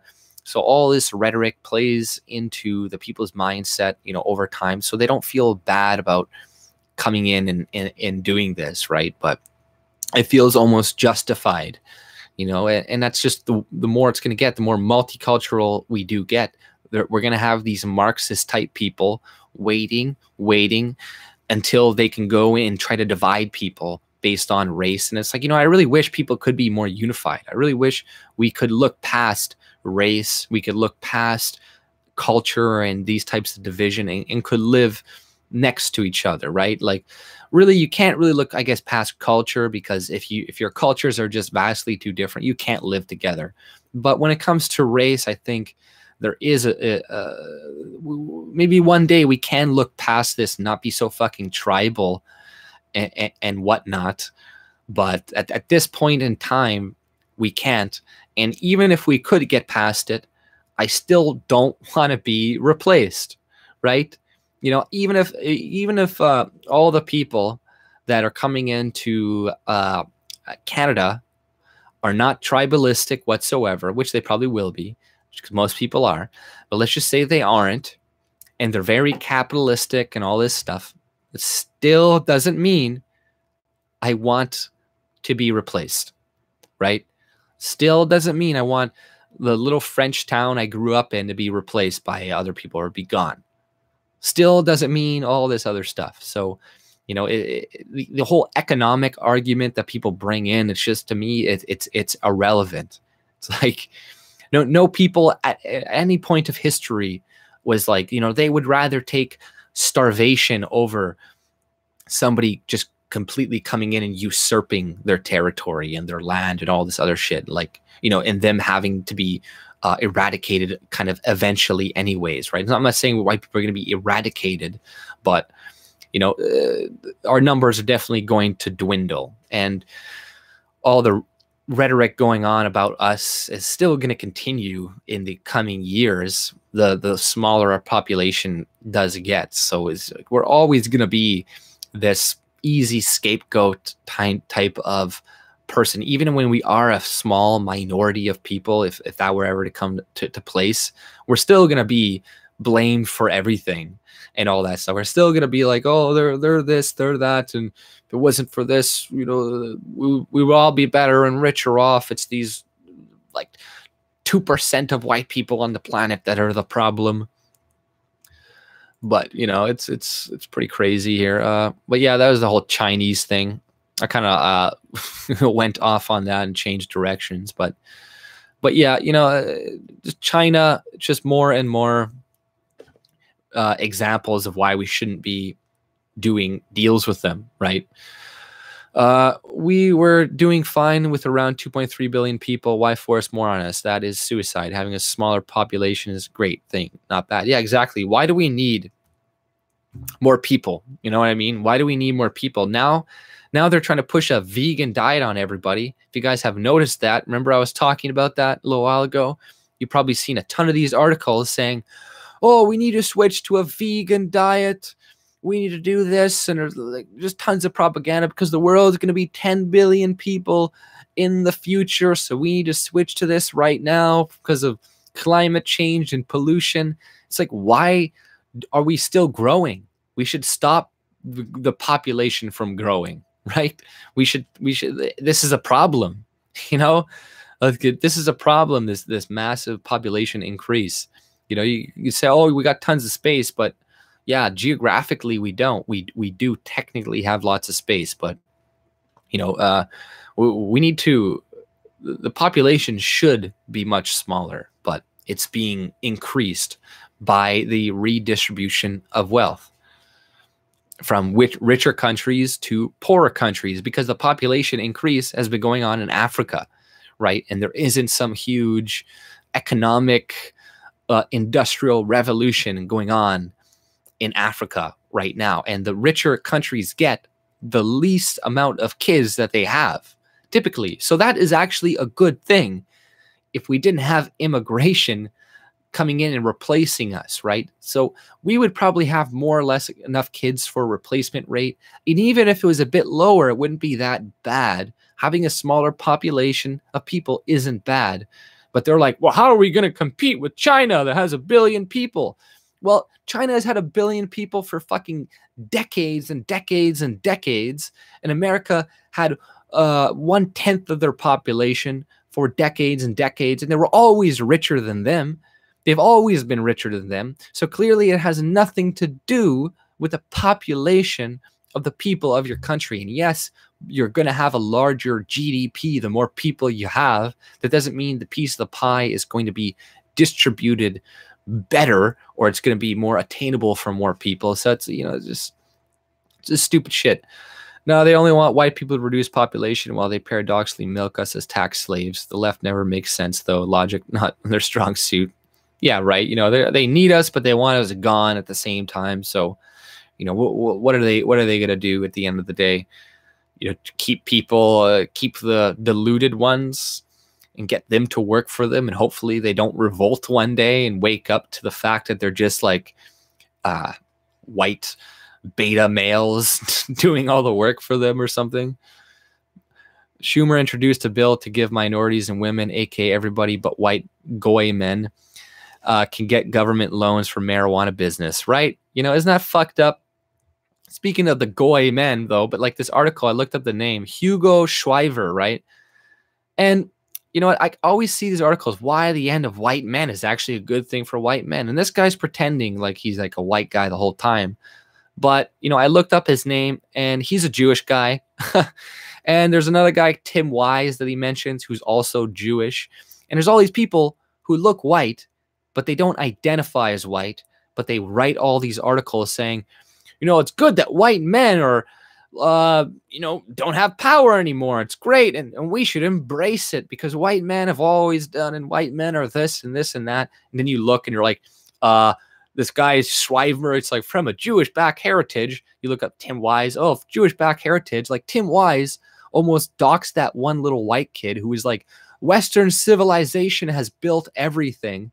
And, you know, that Tim Wise was so angry about that. He doxed that kid on Twitter. He's like, oh my God, how could that fucking racist say Western civilization is amazing? Because there's like a subsection of certain Jewish people or something that really hate Western civilization, that think that like are really like, I don't know, jealous of it or something. They're like, oh, it's not that great. It's not that great. You know, I don't know, but it's really fucking frustrating to always see these articles of these people that are trying to say they're white, but that one aspect they're not. And I consider Ashkenazi Jewish people white. Like I have no problem with that, but I don't like it when people like these people like this, they're writing like a white person, but then the next sentence they're like, well, I'm not white, I'm Jewish, right? And you're like, okay, all right, so you make me think you're writing on behalf of me, but you're really not, because you don't identify as that either. You're going to be like, well, I'm not white. But this is such a ridiculous article too, though. More than 200 years of American bro-ocracy have come to an end. It's not just the election results. This is like right after the Obama was elected in 2012. So while white men still dominate in boardrooms and country clubs in Congress, and see, this is the thing he doesn't mention. While white men still dominate in boardrooms, country clubs, and Congress, how many of those white men are disproportionately Jewish? This Jewish writer person is probably not going to mention that a disproportionate number of people on Congress have dual citizenship to Israel. A lot of the people, if you look on the boardrooms, look at the people in Hollywood, yeah, they look white, but they're actually fucking Jewish. And, you know, that just really pissed me off. Nothing against Jewish people. I don't think it's like some crazy thing or whatever, but you know, I do see this a lot. Oh, thank you, Ricky Spanish, man. Thank you for the donation, man. I really appreciate that. I just noticed that right now when I came back. Thank you for the $10, man. Every donation, man, I really appreciate it, guys.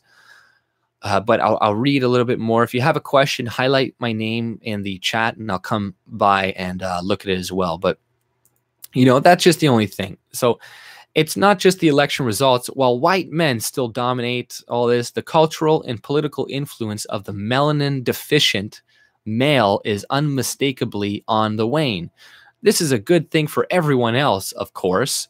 So See, so less white men in powerful positions is a good thing for everyone, because what he's getting at is that all white men are initially racist or inherently racist. So having less of them around is inherently a good thing. You know, diversity just means less white people. That's all it means. This is a good thing for everyone else, of course, but it's also a good thing for the dudes who get to lay down the white man's burden. And you know, like the white man's burden, if you ever heard of that, it's like, you know, it's kind of like I'm saying, like, you know, white people are supposed to, like, the burden is kind of like the rest of the world and shit. And it's kind of our burden to take care of it. And yeah, it kind of feels like that often sometimes, because it's like, oh, you white man, you know, you did everything wrong. You need to give all your money to these people, blah, blah, blah, melon deficient.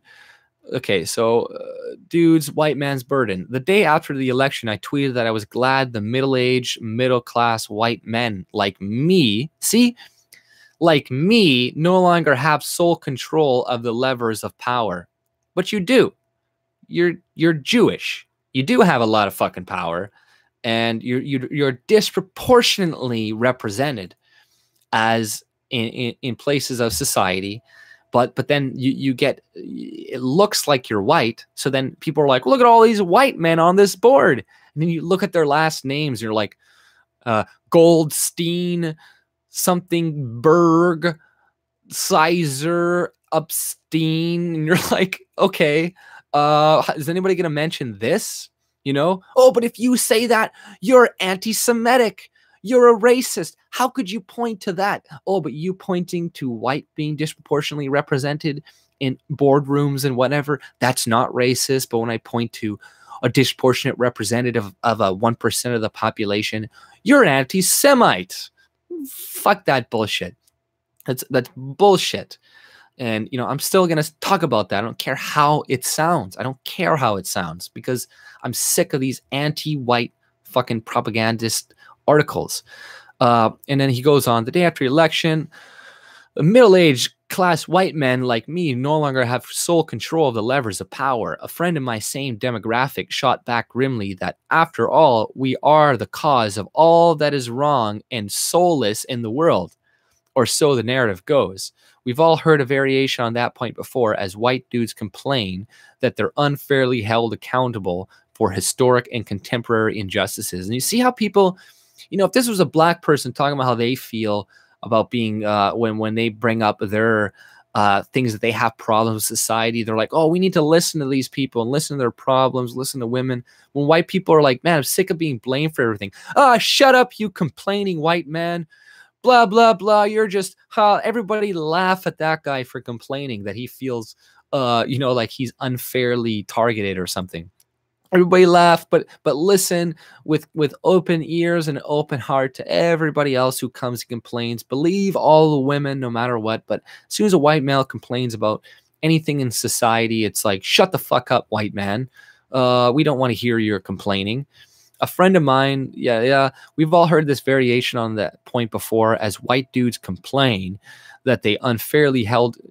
See, and even the language is white dudes. That's why I just wrote, like, as black dudes always complain. These fucking black people are always complaining about these black people. That people be like, man, this article sounds very racist. But people they're just so okay with it now, with the white narrative thing, with the white racism. It doesn't even sound unnatural to hear people speak like this. We've all heard a variation on that point before. White dudes complain, whining about reverse racism. And this is an idea from the left, reverse racism. It's not reverse racism. It's just racism. Okay. This is like a straw man argument from leftists saying, oh, you're a reverse racist. You're saying reverse racism is a thing. No, racism is a thing. You're just a racist. You're not a reverse racist. You're just a fucking racist. Like, what is this reverse racist bullshit coming from? Oh, see, this is the thing. You guys, you pretend like reverse racism exists. I never talked about it, or about being blamed for the exclusionary practices of those who shared and share our color, our class, and our sex. Doesn't change the reality that we're the ones who enjoyed unearned advantages for eons. For eons? For eons. So white men in the working under kings and queens and all these times, like for hundreds of years, were subjugated. They were privileged for eons. White people are privileged for eons. Like this is the narrative of these people. Like, you know, and our sex doesn't change the reality that we're the ones who enjoyed unearned advantages for eons. How is it unearned? You know, if our ancestors created and built things and took things over through force, through might, how is it unearned? Why didn't your ancestors fight harder? Why didn't they have technology to defend against our ancestors that had technology? What the fuck are you talking about? Unearned. This is bullshit. Unearned. Blame for the exclusionary practices of those who shared and share our color. So instead of mourning, it's time for middle-class white dudes to look on the bright side. Look, he's only attacking middle-class white dudes. Like, middle-class white dudes are the problem in society. You know, that's the real problem in society, is middle-class white men. It's not the rich men. It's not the poor men. It's not anybody else. It's middle-class white men. We need to tax them. We need to do everything. It's not the rich people that are disproportionately Jewish, probably. That's why he's not mentioning them. It's the middle-class white people that are the issue with society. The middle-class white dudes to look on the bright side. Not only do we get a more inclusive, fairer nation, we also get priceless benefits that come along with the loss of our once vaunted power. We'll probably live longer. So this article was written a few years ago, right? We'll probably live longer. Well, he's wrong about that. The mortality rate for white men is continuously going up, right? And it's still going up. The lifespan for white men without a college education is actually shrinking, while Hispanic males are the longest lived American men. For affluent white guys, being in control all the time takes a toll on the heart. For poor white men, rage at not having what you think is rightfully yours by virtue of your skin color can lead to a lethally reckless behavior. So all of the behaviors that are bad from white men are all blamed, or all because they're actually racist, and either they have heart problems because they're used to being in control of everything their whole life, or they have behavior problems because they're mad of not being privileged. So, you know, you see how there's no sympathy ever for white men. It's like nobody cares why they go through anything. It's just, well, it's because you're a racist. All poor white people are racist. And this is why, you know, everything bad happens to them. But all minorities, the reason they're poor is because they're systematically oppressed by white people in the system. And even white poor people are oppressive to these people, even that they have no say in their society.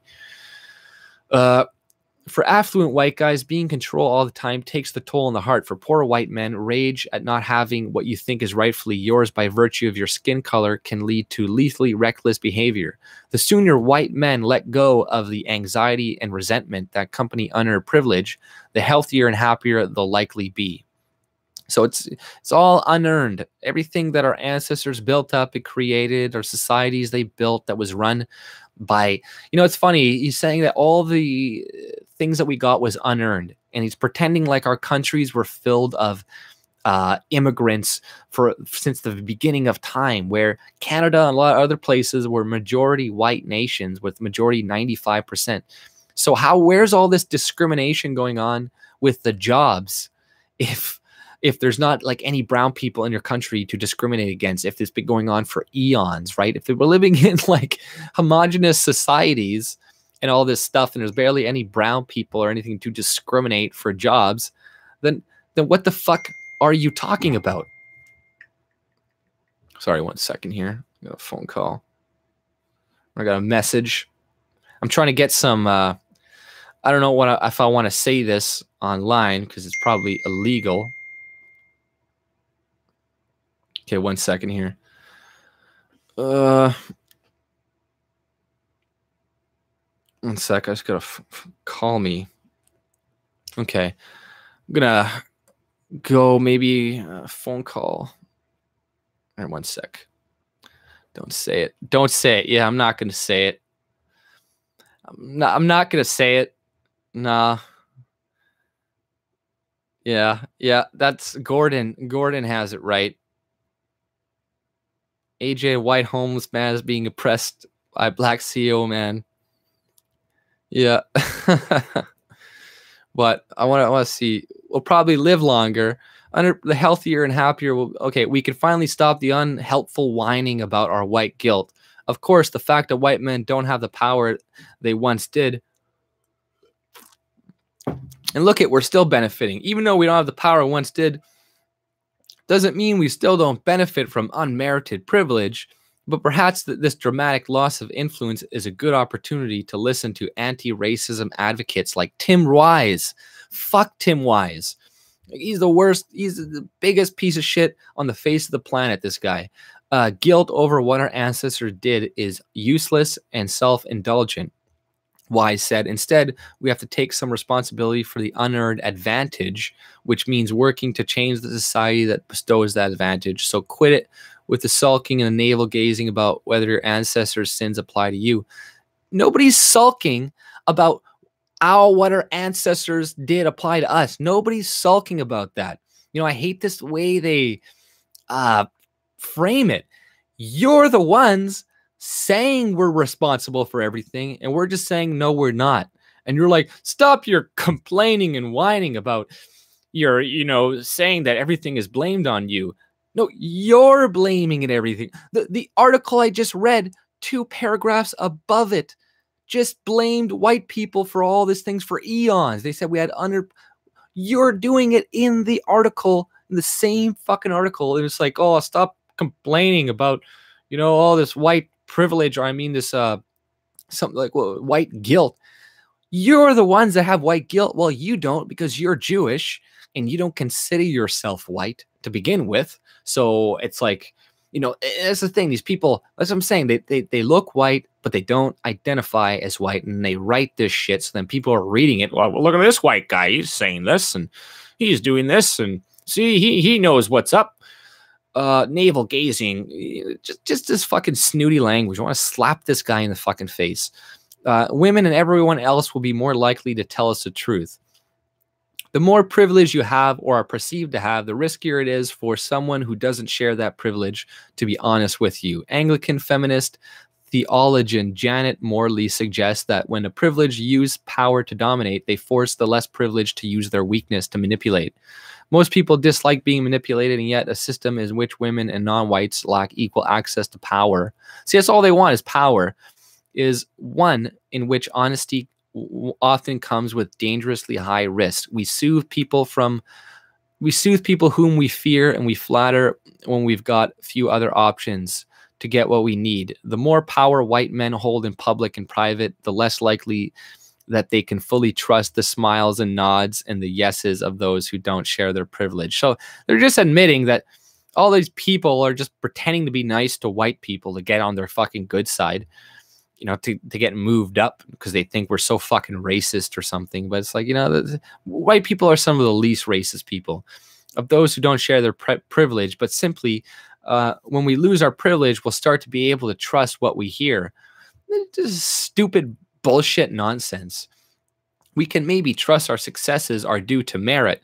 So see, they don't believe in merit already. A lot of these leftists, they don't believe merit exists anyways. So they're like, oh, if we get rid of all these white men, then you'll know that you got promoted on merit, because clearly you only have your job because you're a privileged white man, and now we need to fix these. And it's like, no, this is the problem with affirmative action. Because we have affirmative action, we never know if the people that are hired are actually qualified for the job. So that actually increases racism and discrimination, because then you see a black girl, a woman, all these people in these positions, and you don't know if they got there through merit.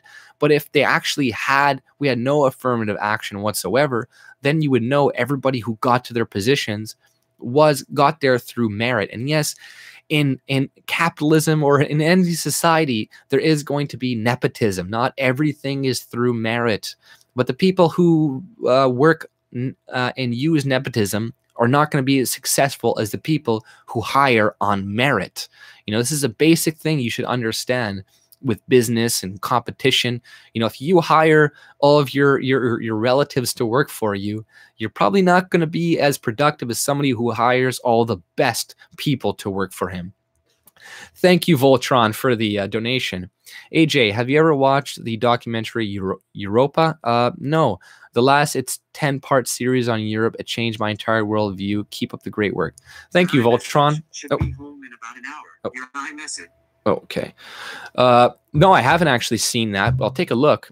I have to go. Oh, thank you. Thank you, Happy Fox. I hope you have a great night. Thank you for joining me as well. Whose name traditionally starts with Mo is not only a cousin, but should also be 9 or younger. Likely to fail the intelligence test required for entrance to Danish army in Denmark. Muslim children are grossly overrepresented among the children with special needs. Yeah, because they're all inbreeding in their country, and that's what they blame white people for. Oh, you white inbred, white supremacists, you're all inbreeders, ha ha ha. And then you talk about the inbreeding going on in Islam, and they're like, you're a racist. You're a racist. Blah, blah, blah. And he's like, we can trust our successes are due to merit. One of the most pernicious tropes in the affirmative action debate is that minority and gender-based preferences in admissions or hiring make it impossible for non-whites and women to be sure of their own abilities. For 2 generations, angry white men have complained that they aren't given any special benefits by the state. This lament, of course, ignores what's obvious to everyone who isn't wearing blinders. Privilege conceals itself best from those who possess it. The benefits of whiteness, maleness are so numerous. Peggy McIntosh's famous 50-point list hardly covers them all, that most white men just can't see them, though middle-aged white men like me may never know just how much of our success is due to unmerited advantage. The eclipsing of our power means that our sons and grandsons have at least a better chance of growing up in a world where their triumphs will be due solely to the merits, not their skin or their sex. Well, you know, stop talking about white people and nepotism and start talking about the Jewish nepotism in your own fucking community. There's tons of that shit in goddamn Hollywood. Are they just all great fucking actors? All these Jewish people are just great actors.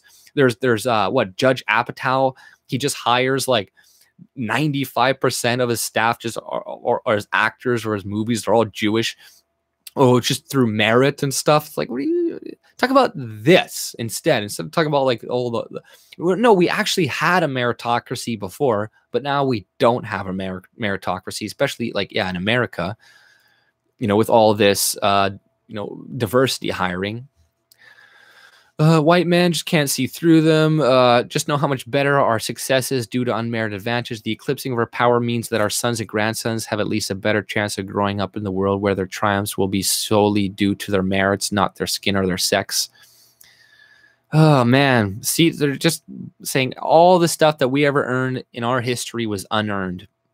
The choice is stark. On one hand, we can retreat as conservative columnist John Sullivan warns we might into defensive minority consciousness, defending every item of privilege and resenting every loss.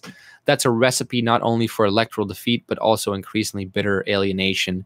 And it's funny, they reference this conservative, like trying to say like, oh, see, a conservative said this, but I looked them up. And, you know, man, this is a guy, he's actually one of the founders of the National Post in Canada. And he said a lot of shit about diversity and how it's not good for Canada and how the diversity. In 2006, he wrote about all these Muslim rape gangs going on in the UK. So, you know, they reference this guy, a little quote out of context, try to make people think, well, see, even a conservative said this, you know, but it's just another tactic that the media uses. Oh, see, a conservative, and you look at the conservatives like Jeff Flake from America, and you're like, this guy's not a conservative. On the other hand, we begin to let go of this self-imposed burden that hasn't made us happy and has frequently served to make everyone else justifiably miserable. It may not be brave new world, but it's better and fairer one for being browner and more female. The sooner we acknowledge that, the more content and fully human we'll get to be. So what is this? And fully human? So he's saying white people right now are not fully human? Like, what the fuck? Like, this guy's the most racist, one of the most racist fucking articles I've ever read in my goddamn life. And you know, I don't know if I'll have time to go over the other one, but let me see here. I'll put it in the description. I just put the other one in there so you guys can take a look at it. But if you want to look at this one as well, this one is pretty fucking ridiculous. This fucking bitch from what was her, Jezebel, or not Jezebel? I don't Inc. This white male can't get a job, and she just like, you know, he just goes through his story. Here, I'm gonna call somebody. 1 second. I'm gonna put you guys on hold.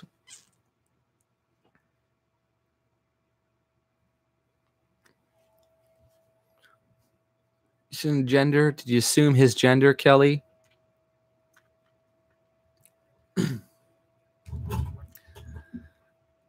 Kelly, oh, troll, so much fun. You'll have to be better than that. You guys are fighting.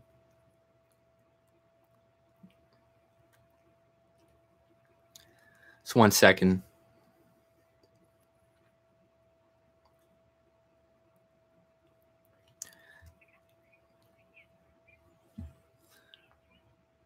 You didn't answer.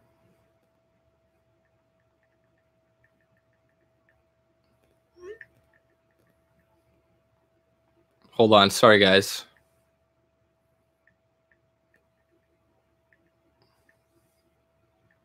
God damn it. I wasn't able to type there. I was getting all screwed up. Sorry about that.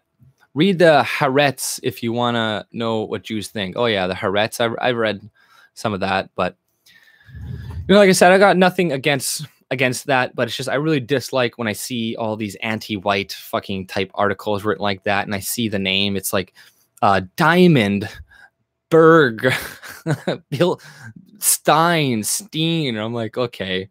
I'm like, this is ridiculous. And he keeps referencing, he's like, white men like me are not going to be this. And white men like me. And you're like, ah, shut the fuck up. Oh, sorry, guys.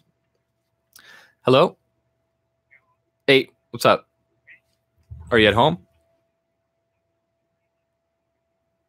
Oh, you did? Okay, perfect. What was it there? Oh, you're going to see, what are you going to see? Oh, nice. Oh, okay, nice. So it's in your barbecue? In the, just, I guess, your backyard or something? Oh, okay, right. Okay, perfect. So I'll just go by there a little bit later. All right, thank you, man. I appreciate that. Perfect, yeah. And I'll just call you tomorrow. All right, perfect. Thank you. Have a good night. Take it easy. Yeah. Nice. There we go. There we go. Now I don't have to wait. And I don't like going to the dispensaries. You know what I mean? They're kind of annoying. And he just left it in his what do you call it? His barbecue. But it's like -35 out right now, and the guy doesn't live far from me. It's like a little tiny walk, but I might go there pretty soon. That's how the white man does a deal. So civil. But he's actually gone, so I actually have some time. I can probably go over this story if you guys want. If you guys have any questions, just shoot AJ Illicits. Man, are you outraged about the Humboldt crash situation? Yeah. You know what the funny thing is about that Humboldt thing is they're calling these trucking companies are calling for more immigrant workers. We need more immigrants, and we need more bad because the Canadians don't want to do it and they want to get paid too much. But you know what? That bus, it was some fucking immigrant guy who killed all those people on that bus, or that woman. And like, I'm pretty sure she already had multiple violations before. And the same with this Humboldt guy, another fucking immigrant. And I don't want to blame all immigrant type people either, because yes, white people and European and Canadians get in accidents too, and sometimes things happen. But I don't know, you know, I think that could have definitely been prevented. And he definitely, yeah, he's criminally at fault. He was charged, right? So he's going to go to prison for at least, what, like 10 years or something? Watch him do 18 months. He walked free. Yeah, probably, you know, like, but I don't want to necessarily like punish somebody just because he's an immigrant severely because they made an accident. Like, you know, like an accident is an accident. I don't know. I guess he was he drunk or something though? I don't know. I don't know fully into the case because obviously there's not too much coverage on it, but yeah, that's just terrible what happened. And what really pissed me off about that Humboldt thing was that if you ever saw that this girl Mora something, she's a Canadian reporter, just a leftist horror cunt. She said like the most horrible thing about Humboldt. She's like, oh, look at them. Look at all the money that they're raising. You know, it's only because they're white males that they're raising all of this money. It's like, when was the last time there was a massive accident where 15 black hockey players died in fucking Canada for you to compare this to, right? Oh, it's only because they're white males. Like, you're gonna be such a bitter, horrible cunt to bring up these young boys' race because, yeah, Nora Loretta. Oh, I hate her so much. When I was on Twitter and I was allowed to be on there, I would argue with her and her fans all the fucking time because they're just the most regressive people on the face of the planet. And they're just filled with hate. You know, they always tell us we're hateful, you hate people. No. I don't hate people. You hate people. People like her, the terrible things that she says, and like just the you can like feel the spite in their language. Just like the article I'm about to read, you know, you feel the resentment that they have for like white men or white people when they are hit by hard times, like when like, you know, the whole opioid crisis that was directed towards like white people specifically. Nobody gives a shit. They laugh about it. It's funny. You know, it's like whatever. But there's no sympathy whatsoever, and there's so much spite and anger. You could just read it in like people like Nora Loretta and this article that I'm reading right now. You know, like it's crazy. See him right beside me. Someone tell him, MGTOW. I just checked. They only want 10 years for the Humboldt driver insanity. Yeah, you know, he's gonna get 10 years. But you know, I don't know what. Like I said, it wasn't intentional. It was an accident, right? Are you going to give somebody a really long time? Like, he was driving unsafely, and that is the minimum, I think, sentence for driving unsafely or whatever. But I don't know. He probably will get less. But this isn't like a story that I'm not really going to focus too much on. Like, it's fucking sad, but, you know, like accidents do happen. I'm not going to blame, you know, necessarily like immigrants for like, you know, like accidents and shit, right? Like, it's like, okay, if he wasn't here, it wouldn't happen. I agree. But you know what I mean? Like, what are we going to be like? You know, I don't know about that case, but there's some other cases where people are coming in and killing people. But yeah, like he pled, and but what did he plead guilty to? Yeah, he you know, he pled guilty, you know, exactly. You know, he owned up to it. I don't think he was trying to kill those kids, you know, like, I don't want to necessarily hold people too accountable for that. You know, it sucks. It's horrible. But, you know, I'm more mad at that Nora and the fucking people that are mad of how much money that they raise for these privileged white boys or something. It's like, go to hell. If that's the first thing that comes to your mind, then you are a hateful person. You are filled with hate. 16 counts of dangerous driving causing death, guilty of 13 counts of dangerous driving causing bodily harm, and he blew the stop sign. It was a blinking red light. Right, you know, like, but how many people do you know have not driven drunk or like, I mean, like, you know, ran a red light or something? Like, these things do happen. I agree. He should be punished for it, but you know what I mean? It's not going to be something that I'm going to be like so focused on per se. Yeah, you know, he's bad, but I want to be like, I'm going to be like, oh, immigrant drivers are bad. You know, there's lots of people who speed and stuff like that, right? Like, I don't know. If you want a true love, it's for sales in Southeast Asia. Yeah, well, you know, I don't know about that, man. I don't know about going to Asia to get love. Because you'll bring, you know what's going to happen? You're going to go there. You're going to bring her to North America. And then she's going to be like, oh, there's so much stuff here. Oh, fuck you. I want more. And then she's going to leave you for somebody else because, you know, in Cambodia, yeah, you're rich. But once you bring her here, you're no longer rich. It's going to find somebody else. Lots of love for sale in Venezuela. Yeah. Yeah, but it's true. It does happen. You know, they're like, they're all poor. And then they think you're all like, you know, this and that. And they come to America. Then they start wanting more. You know, I think it was a joke by, I think it was that black, not Will Smith. Was that funny black comedian? He's no longer Eddie Murphy. He's saying something like, you know, you get a girl from Africa, but you make sure you keep her in your house because once she gets out and starts, she'll be like, hey, I want this and I want this and I want this. You know, you got to keep them inside if you bring them from like these places, you know, otherwise you're not going to get what you think you want. Right.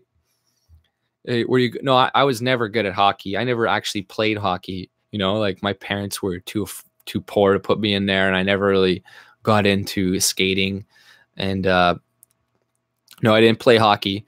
And, you know, a lot of people would be like, you're not really Canadian because you don't play hockey, blah, blah, blah. It's like, I don't know. I just didn't play it really, you know. Buy land and tell her people in town are racist toward Asians. Yeah. Good point. Good point.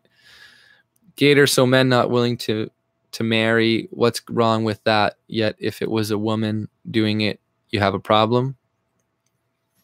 What are you guys arguing about? Women marrying or something? MGTOW, love Asian lady boys.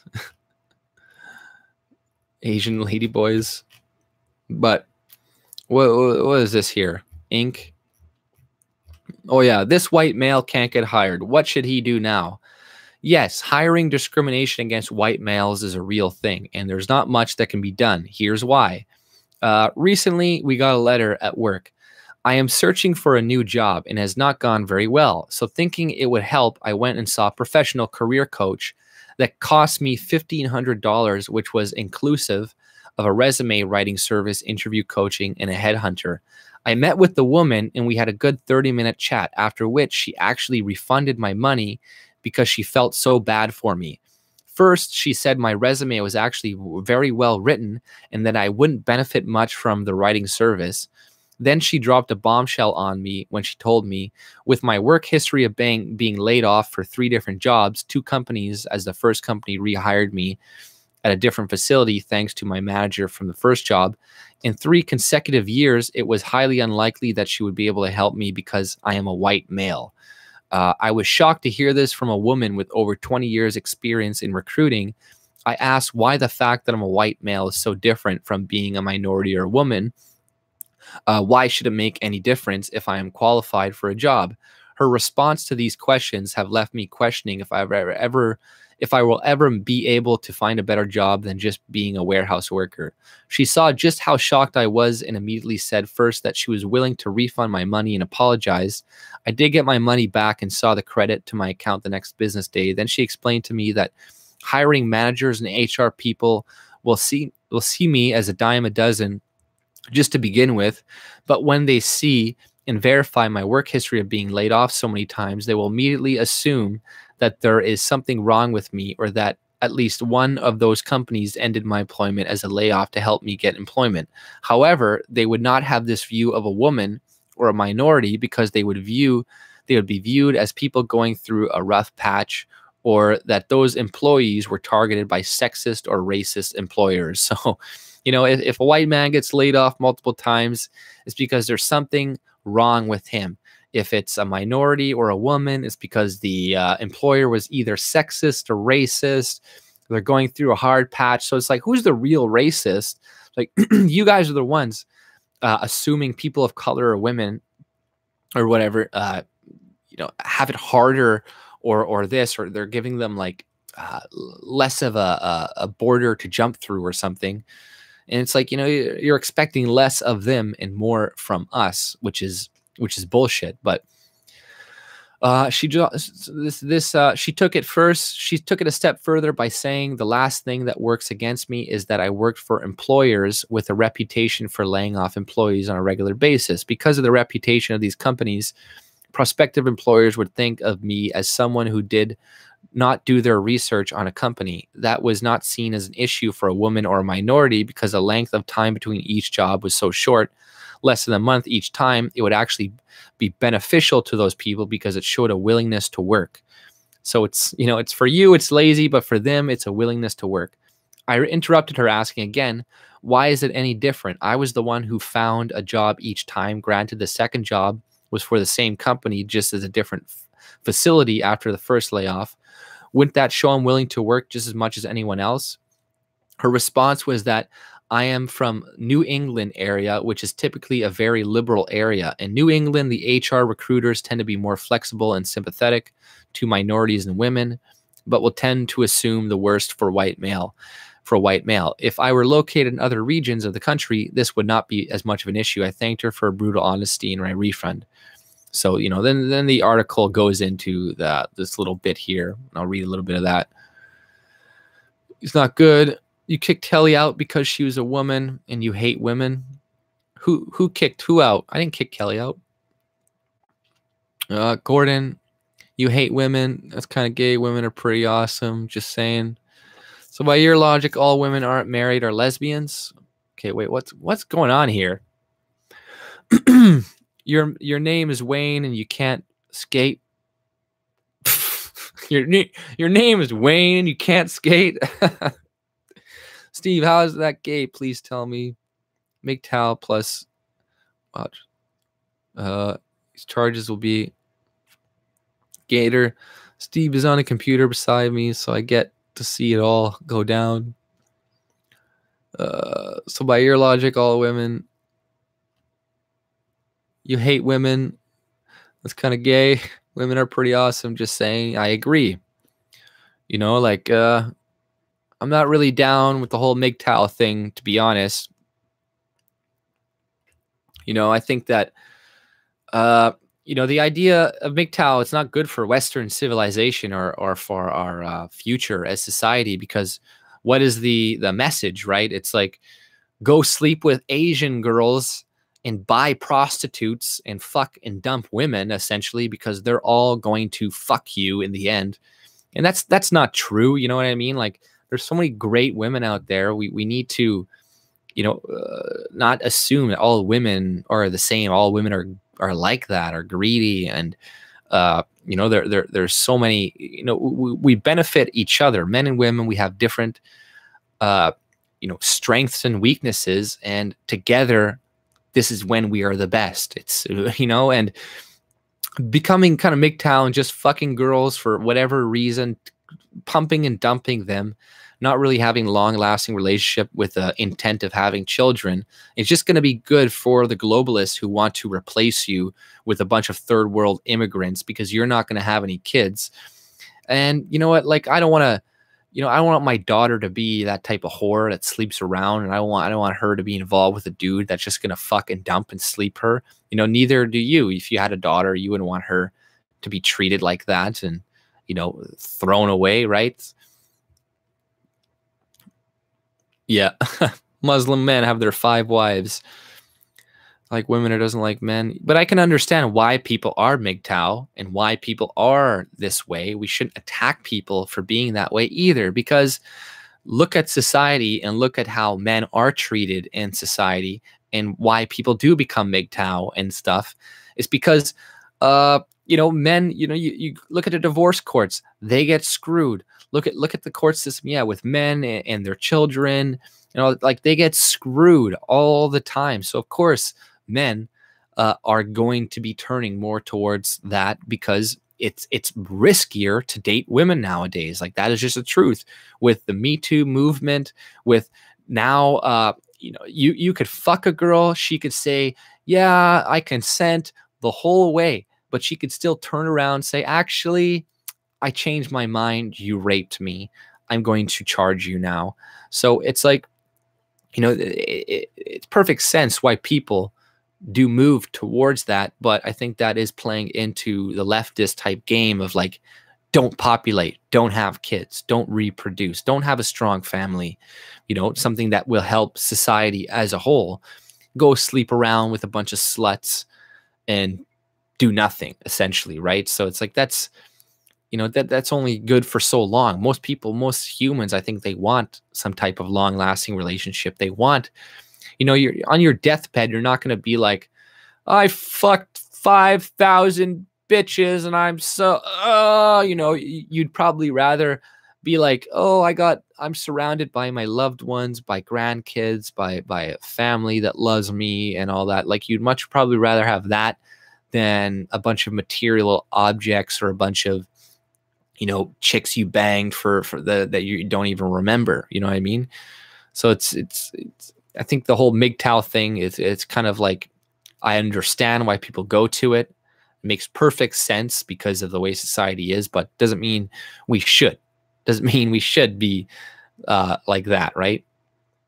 I think we can't forget that women and men need each other, and it's like yin and yang. Without the two of us working together, we won't be able to achieve greatness. We won't be able to progress in humanity. And women have amazing qualities and things that men don't have, and men have qualities that women don't have. We need to work together, right? We shouldn't attack each other.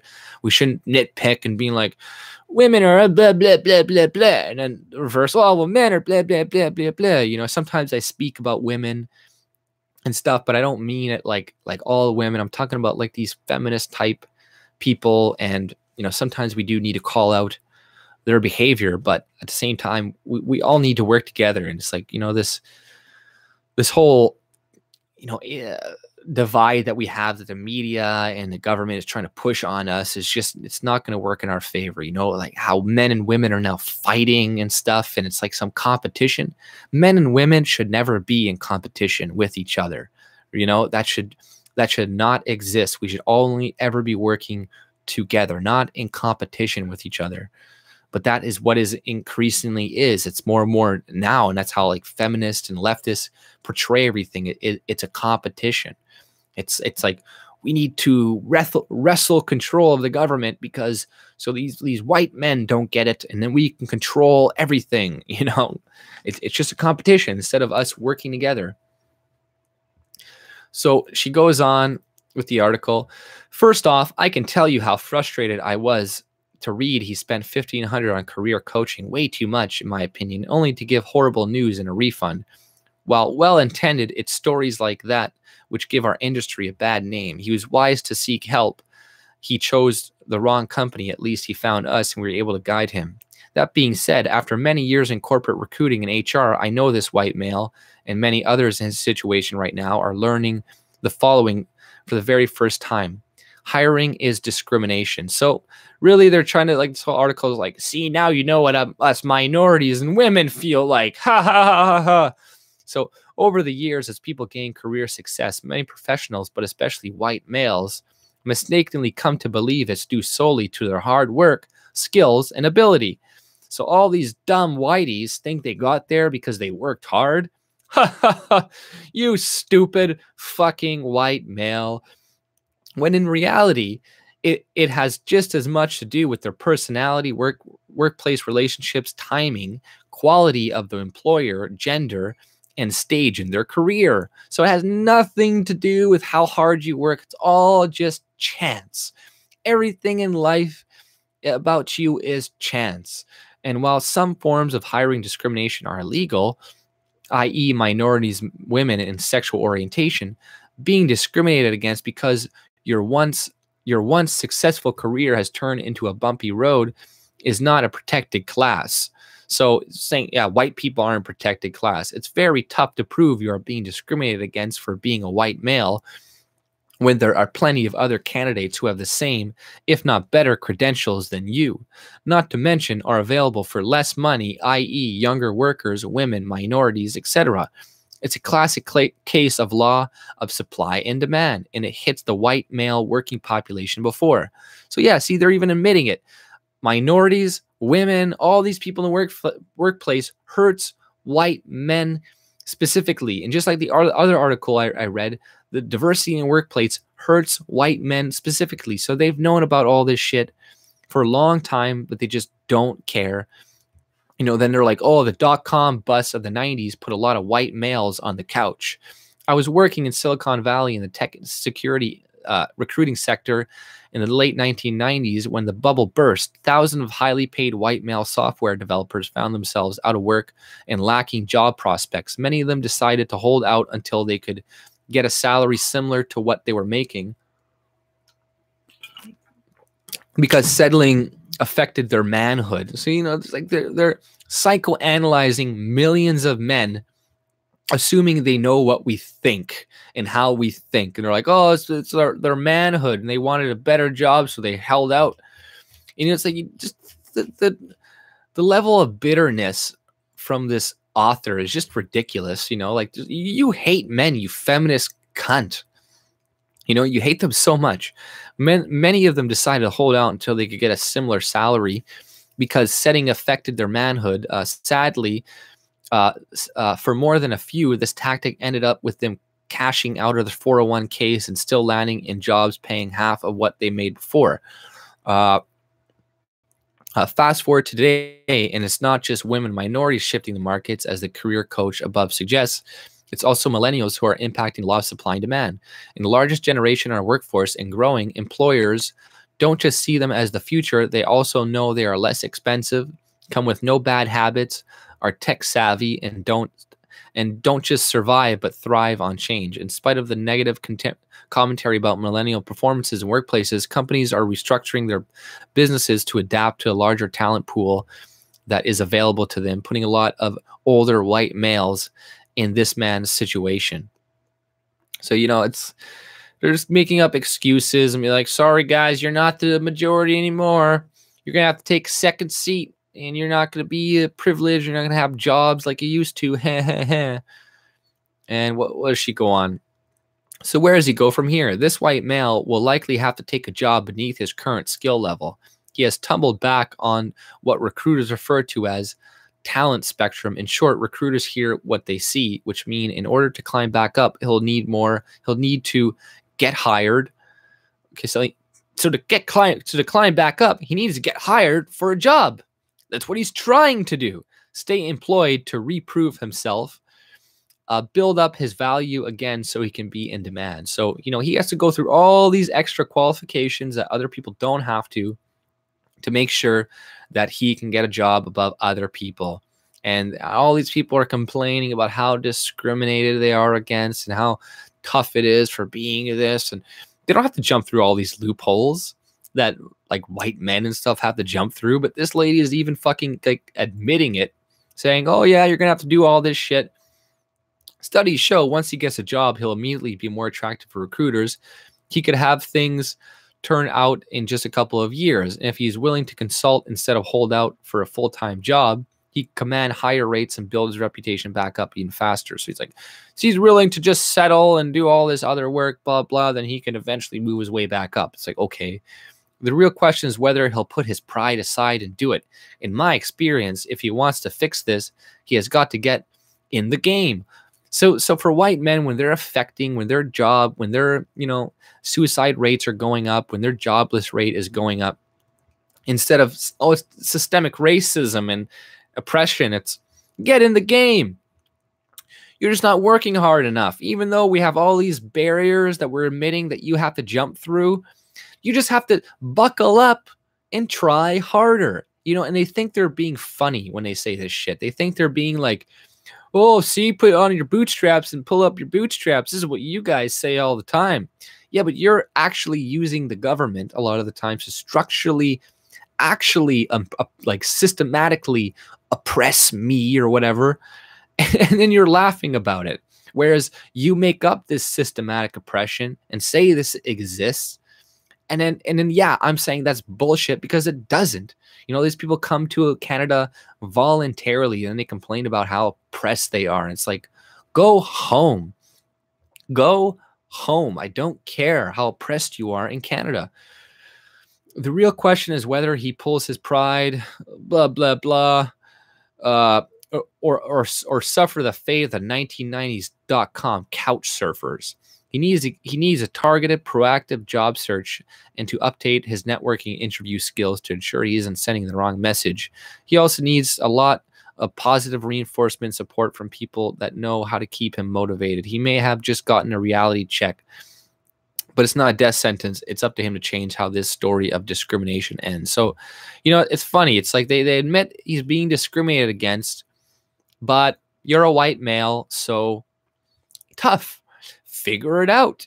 Do something better. It's like, you know, it's so funny. You know, I love it. I love these racist pieces of shit, or just, you know, each and every day there's just something new with people like this, and it just boggles my mind. But I came across that from just looking up white and black male on Google, and I found all these, you know, articles on races. And you just type in white male on Google and you'll find like 100 of these articles just like white male, and they're mad about losing their privilege, and ha ha ha ha. It just means we're being replaced. In other words, like they're mad about being replaced. Ha ha ha. They better get used to it. Well, it's like, yeah, wouldn't you get mad too? Wouldn't you be mad about being replaced too?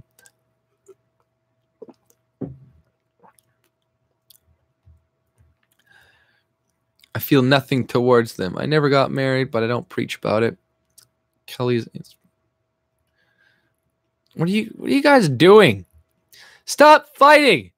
Stop fighting in my chat. This is a place for unity. I was just talking about unity, and you're fighting. You're fighting in my chat. Unity. Men and women together. Together. It's unstable in all his ways. You're contradicting everything you said about women and Kelly pretending to be neutral. You fucking assholes. What are you guys doing? So smart. You're being a smart ass, Kelly. I don't know what you said. I didn't read it, but I could believe that Kelly was being a smart ass. That doesn't surprise me, honestly. You know, I even saw her video today. She said that she had a temper, or yesterday. She's like, I have a bad temper. And if you guys don't know, but I will lose it. I can see that though. I can see bad temper. I'm kidding. I'm joking, but I wouldn't cross any of the YouTube women on YouTube, especially you, MGTOW. MGTOW. Kelly getting called out. Oh no, I'm kidding, guys. But yeah, oh yeah, speaking of the labor shortage, I had one article from Huffington Post. Canada's labor shortage is actually harming the economy at this point. So like, we got so many jobs, it's hurting the economy because now these people have to slow down their increase of their jobs. Like they're going to grow the size of their company, but now because there's not enough immigration, they can't. And it's like, tough, man. I don't care. I don't care. They're gonna have to pay us more now. That's all it means. Supply and demand. If you increase the supply of something, you're gonna get, it's gonna cost less. If you increase the supply of workers, employers are gonna pay you less. There's not much more to know about this. Like, who is buying this propaganda? We need Canada's labor shortage is going to hurt the economy. Yeah, I don't care if our GDP goes down. I don't care if our wages go up. That's what I care about. But our wages have been stagnant for fucking a really long time. And they're like, well, our GDP could be affected. Morneau says our economy is booming. Yeah, you know, it's booming with part-time fucking jobs and shit. Oh, thank you, Wayne. Thank you for enjoying the stream. Yeah, thank you guys all for tuning in as well. I appreciate you guys all being a part of it.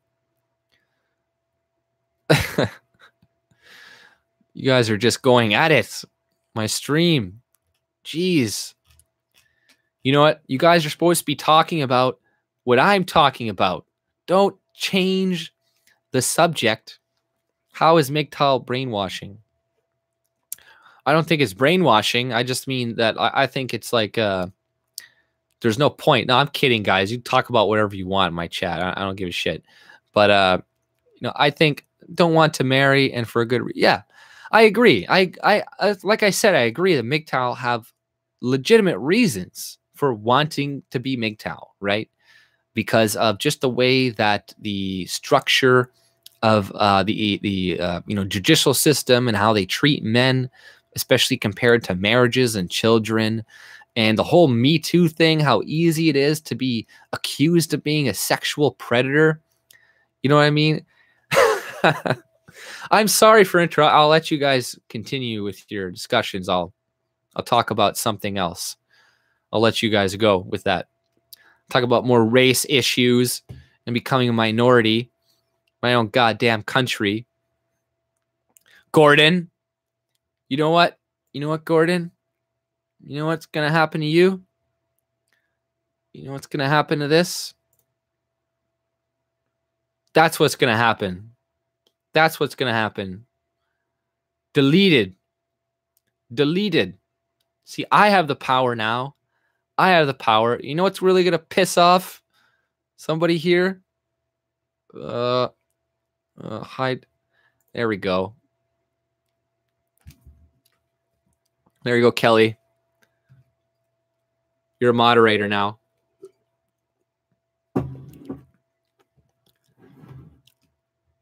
Now you can you can harass MGTOW. Or wait, where's MGTOW? There we go. There we go. There we go. Now MGTOW. Please help me out, bro. Make me a mod. I don't want to make too many people mods. I don't want to make too many people. Maybe I'll make you a mod. But okay, my rules are don't ban people for stupid reasons. I don't know. Like, I don't like, that's why I didn't make anybody a mod. I just did that temporarily for jokes. But like, because I don't want people necessarily banning stuff or like, I want all the hateful language. Okay. I don't care. Be as hateful as you want. I don't care. I'd rather people say what they really think instead of, you know, censoring themselves and not saying what they really think. Like, you know what I mean? Like, is me censoring people going to, you know, make them not think that anymore? You know what I mean? It doesn't. But yeah, don't need mods, right? Yeah, I didn't have mods before, but I just did that just for fun. But I might take it away. I might take it away. I would not ban anyone. Yeah, exactly. That's what I'm saying. Like, I don't want anybody to ban anybody. So it's like, what's the point of giving out mods? But okay, fine. I'll give you one. I'll give you one. But now people, all right, nobody better ask me for any more, okay? I will decide who to give. It's not about marrying. Miss AJ, we get enough of that from the dictator, Justin Trudeau. Okay, I'm going to have to take it away. Yeah, don't abuse it. The moment I see abuse, I'm taking it away from everybody. Every single person will be punished in my socialist utopia because I will punish everybody equally and evenly. Who deleted that message? I'm gonna take your thing away. I'm gonna take it away. Oh my god. It's timed out. What the hell? Why are you timing? Okay, I'm taking your mod away. I'm taking your shit away. I'm taking that away. Now it's removed. Your mod has been removed, MGTOW. The hell? I was trying to be nice. Fuck. Unmodified. What did he get modified? I don't know. I just did it for fun. This is the best chat room. Oh, thanks, Gordon. I'm not modding you for that. I'm not modding you. No, I'm mod on Mike Martin's channel too. Yeah, you know, I don't know. I don't like adding. I haven't added one just till now. I was just doing it because I saw the fight between Kelly and MGTOW. It's part of Steve's Civilization music in the background. I feel like a real king. Someone had banned me. Yeah, sorry, man. I don't know. MGTOW abused his power as soon as I gave it to him. It's bullshit.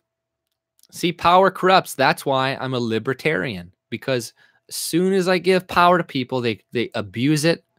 And that's why I'm a libertarian, because I know how the human brain works, and it always corrupts. How about if I donate $2? Make it $50. Okay, $2. If you donate $2, I'll give you a mod right now. Okay, if you donate $2, I'll give you a mod. That is worth it. You know, that's worth it. If somebody gives me $2, I'll make them a mod. Mods corrupt. If I had money, yeah. If you don't give me any money, blue space, within the next month, I'm taking your mod away. Okay? I'm going to remove your mod. Same with you, Kelly. If you don't pay up soon, your mod is also going to be removed. No, okay, I'm kidding, Gordon. You don't have to actually donate, man. Nobody donate for mods. I was joking about that.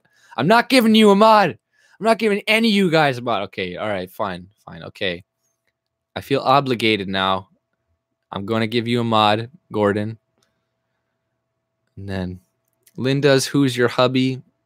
And then Wayne has been with me since the very start. So, you know, I feel good about giving him a mod.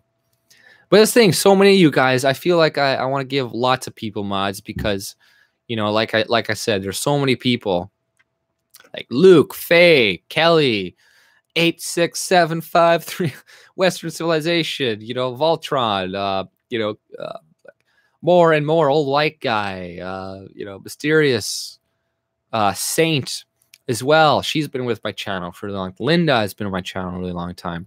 You know, I don't want to play any favorites. Mike, tons of you guys have been here for so long. You know, I really appreciate everybody who's around, and you know, thank you for donating, and thank you for being around, sharing the content. Sharing it really does help. That helps me more than donating or anything like that. I prefer if people just, yeah, if they share it or like it, and all that stuff helps too, right? But thank you guys for the donations. I appreciate that. It is weird. I have been wanting to give out some mods for a while, but I'm just kind of like, who am I going to give it to? But MGTOW lost his privilege because he deleted messages immediately. You know, I promote AJ. Well, thank you, man. I know we get in our arguments back and forth about our beliefs, but thank you for promoting me, man. If that's the case, man, I appreciate that. Rise Canada uploaded Faith Goldie, Meet Sheep and Sheeple. Jay, the best chat room. Don't ever stop. Oh, thank you, Gordon. Yeah, man. I love this chat room. Everybody who comes on my channel, you know, seems to me to be fairly intelligent, and they have a lot of different perspectives. And yeah, you know, I've watched my videos like this afterwards, and I didn't really watch what I said, but I'm just going through to like read the chat, seeing what you guys are saying and stuff. And yeah, it's pretty funny a lot of the times. You don't have to sing my name. Don't accuse me of arguing. All I did was have boobs and such. Yeah, exactly, right? Well, I have boobs too. Yeah, boobs are a great thing. You know, that's one of the things I love women for, and I hope that never changes about women. I hope they never lose their boobs. They keep them, and they don't shrink them or anything like that to become like, I don't know, androgynous man, woman, people of the future, like they kind of want or something. But I like, you know, that I like some diversity, you know, the diversity, right? Not just, you know, boobs are the best. Yeah, that's right, Steve. Steve knows what I'm talking about. Me too. Pointy boobs are the best. All boobs of all different types are the best. That's what I'm saying. Diversity, you know, big, small, pointy, you know, big, huge. What, it doesn't matter.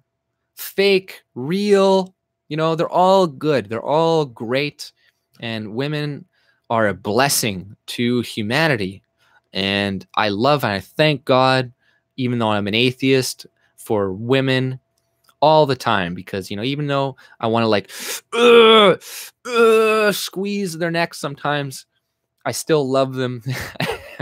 You know, I love the differences of men and women. I love how women think, and I love how men think. And I love, you know, I like the way that women are, and I don't want them to change. I don't want them to be like men, right? You know, I don't want that. You know, I want them to be the way that they are, right? And, you know, that's why I love, I think that MGTOW and stuff like that, like, I understand why people go to it, like I said, but ultimately we should try not to be fighting with each other. And it doesn't mean we shouldn't be pointing out flaws or things that are detrimental to either sex or something, but, you know, we shouldn't be such at each other's throats all the time. You know, I love boobs. Women, you know, like dicks. You know, it works out. It works out. They like each other's things, right? You are a good woman. Aw. Man and woman is good diversity. Yeah, exactly. You know, like we need each other. We need each other. We need to work together. Aw. And cannabis, coffee, comic books. Yeah. Cannabis and coffee. That's a good mix. I got some coffee in my new mug right here. I use this for work, but see, look at this. It's got a lid. It goes. Just push it. Look at that. Keeps it warm for hours. You know? It's not working. Okay, now it's working.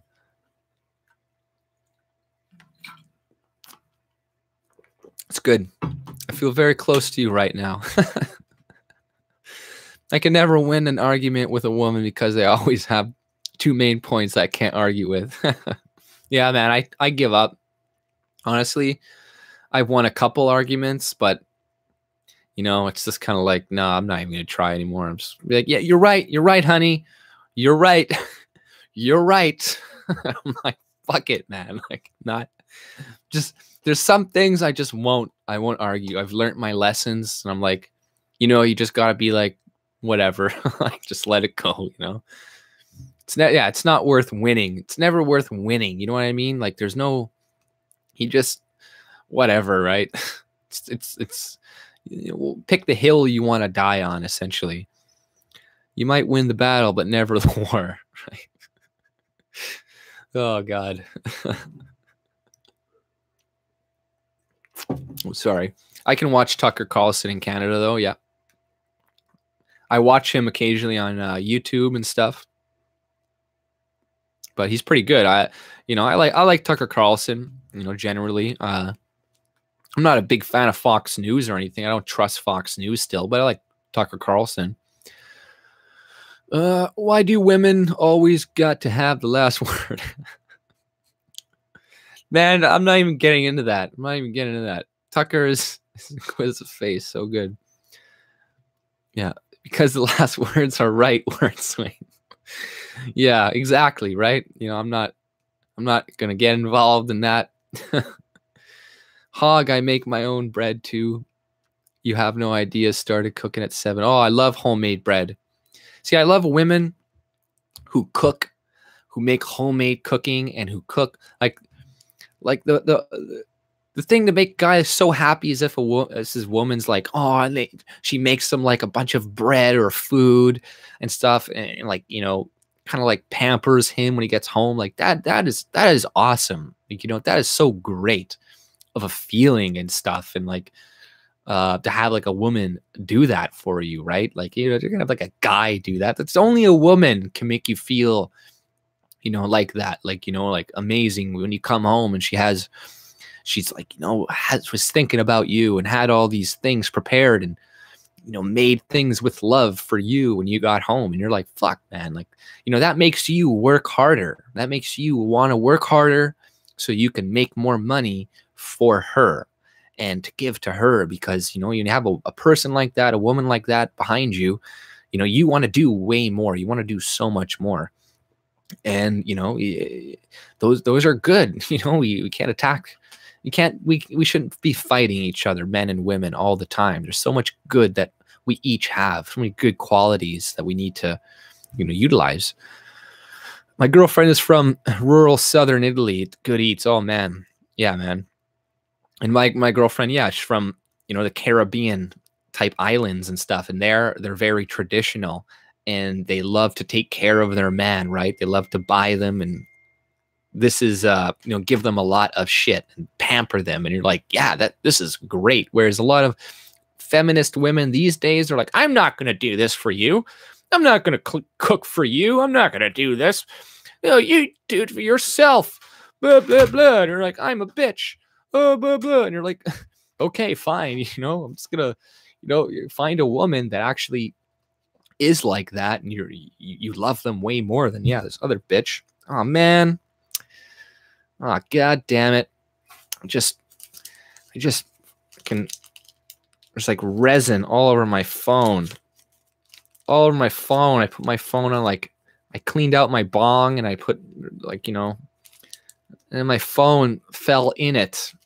There's like resin on my phone. Jesus Christ. I blame you guys because you have distracted me from what I was doing. AJ, 2 hours going. I know it's been almost 3 hours. This fucking stream. It's ridiculous. Who's been with me from the start? Yeah, ew. It is gross. It is gross. It is pretty gross. I admit. No, I'm not gonna lick it off. Your phone is stoned now. Yeah, it's stoned. It's stoned. I rubbed like all this shit off of it. Oh man. Oh man.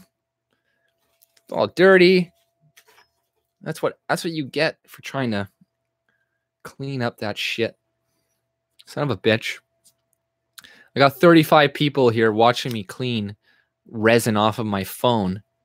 My wife said use rubbing alcohol, and rubbing alcohol does work pretty good. I don't have any though, unfortunately. This is not Gordon. Man, son of a bitch. Cocksucking asshole. Your phone is stoned.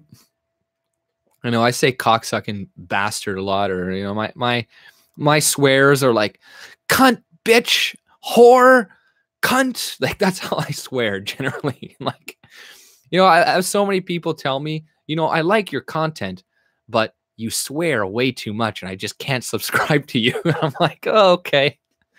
I'm like, I'm sorry. Like, I'll try to swear less and say, but you know, it's just so ingrained in me from being from growing up. I don't know, about around a bunch of people that talk like that. Kelly's gas, AJ's a day strike again. I'm not sure what that is there. People who swear are more honest. Yeah, that's what I heard. You know, I'm not doing it on purpose. I think some people may do it, but like, that's just the way I talk, right? And I guess I could try not talking like that, but it would take like a concerted effort to do that. Smoke a J to calm down. Yeah, I'm going to smoke some eventually. I'm from Rigtown. What is too much? Yeah, swearing is good. I think you don't swear enough. Yeah, so does Phil Brown. Yeah, vinegar should work. I swear, just the way I talk. Yeah, exactly. I came from a little small town. Everybody's like, you fucking, this fucking thing over there, that fucking thing there, fucking. And you're like, that's like that fuck thing there, fucking the people, that's how they talk. You know, like, I don't know.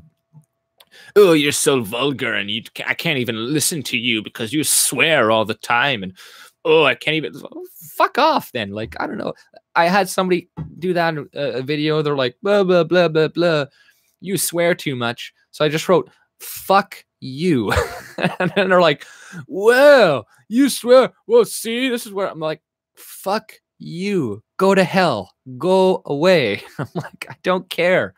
You know, like people, they try to use like manipulative language to me. And it's like, no, I'm not going to listen to that shit. I'm not going to buy that shit. But, you know, guys, I think the stream is about over. I'm getting a phone call. I'm going to have to answer that soon. It's about the 3-hour mark. I didn't think I'd keep going for this long. But, you know, thank you all for joining me. Thank you, everybody, for donating. You know, thank you for, the donations. And, you know, once again, joining me, talking, participating in the chat. Don't you dare try to swear less, AJ. You make the old man laugh really hard saying the crazy, blunt shit you say. He marvels that you don't get banned. Yeah, I know. So, you know, I got to be careful not to get banned. So I don't want to get too big too fast. You know, kind of stay under the radar a little bit so I can say whatever the fuck I want to say without being completely banned. But, you know, thank you all for joining me, guys. Thank you. It was fun. I had a great time too, you know, interacting with you guys and stuff. Just hit the like button, share if you want. If you don't, that's fine too. But yeah, once again, thank you for joining me, and take it easy, guys. Have a good night. I'm going to go smoke some weed now. Have a good one, Battle. Take it easy, guys.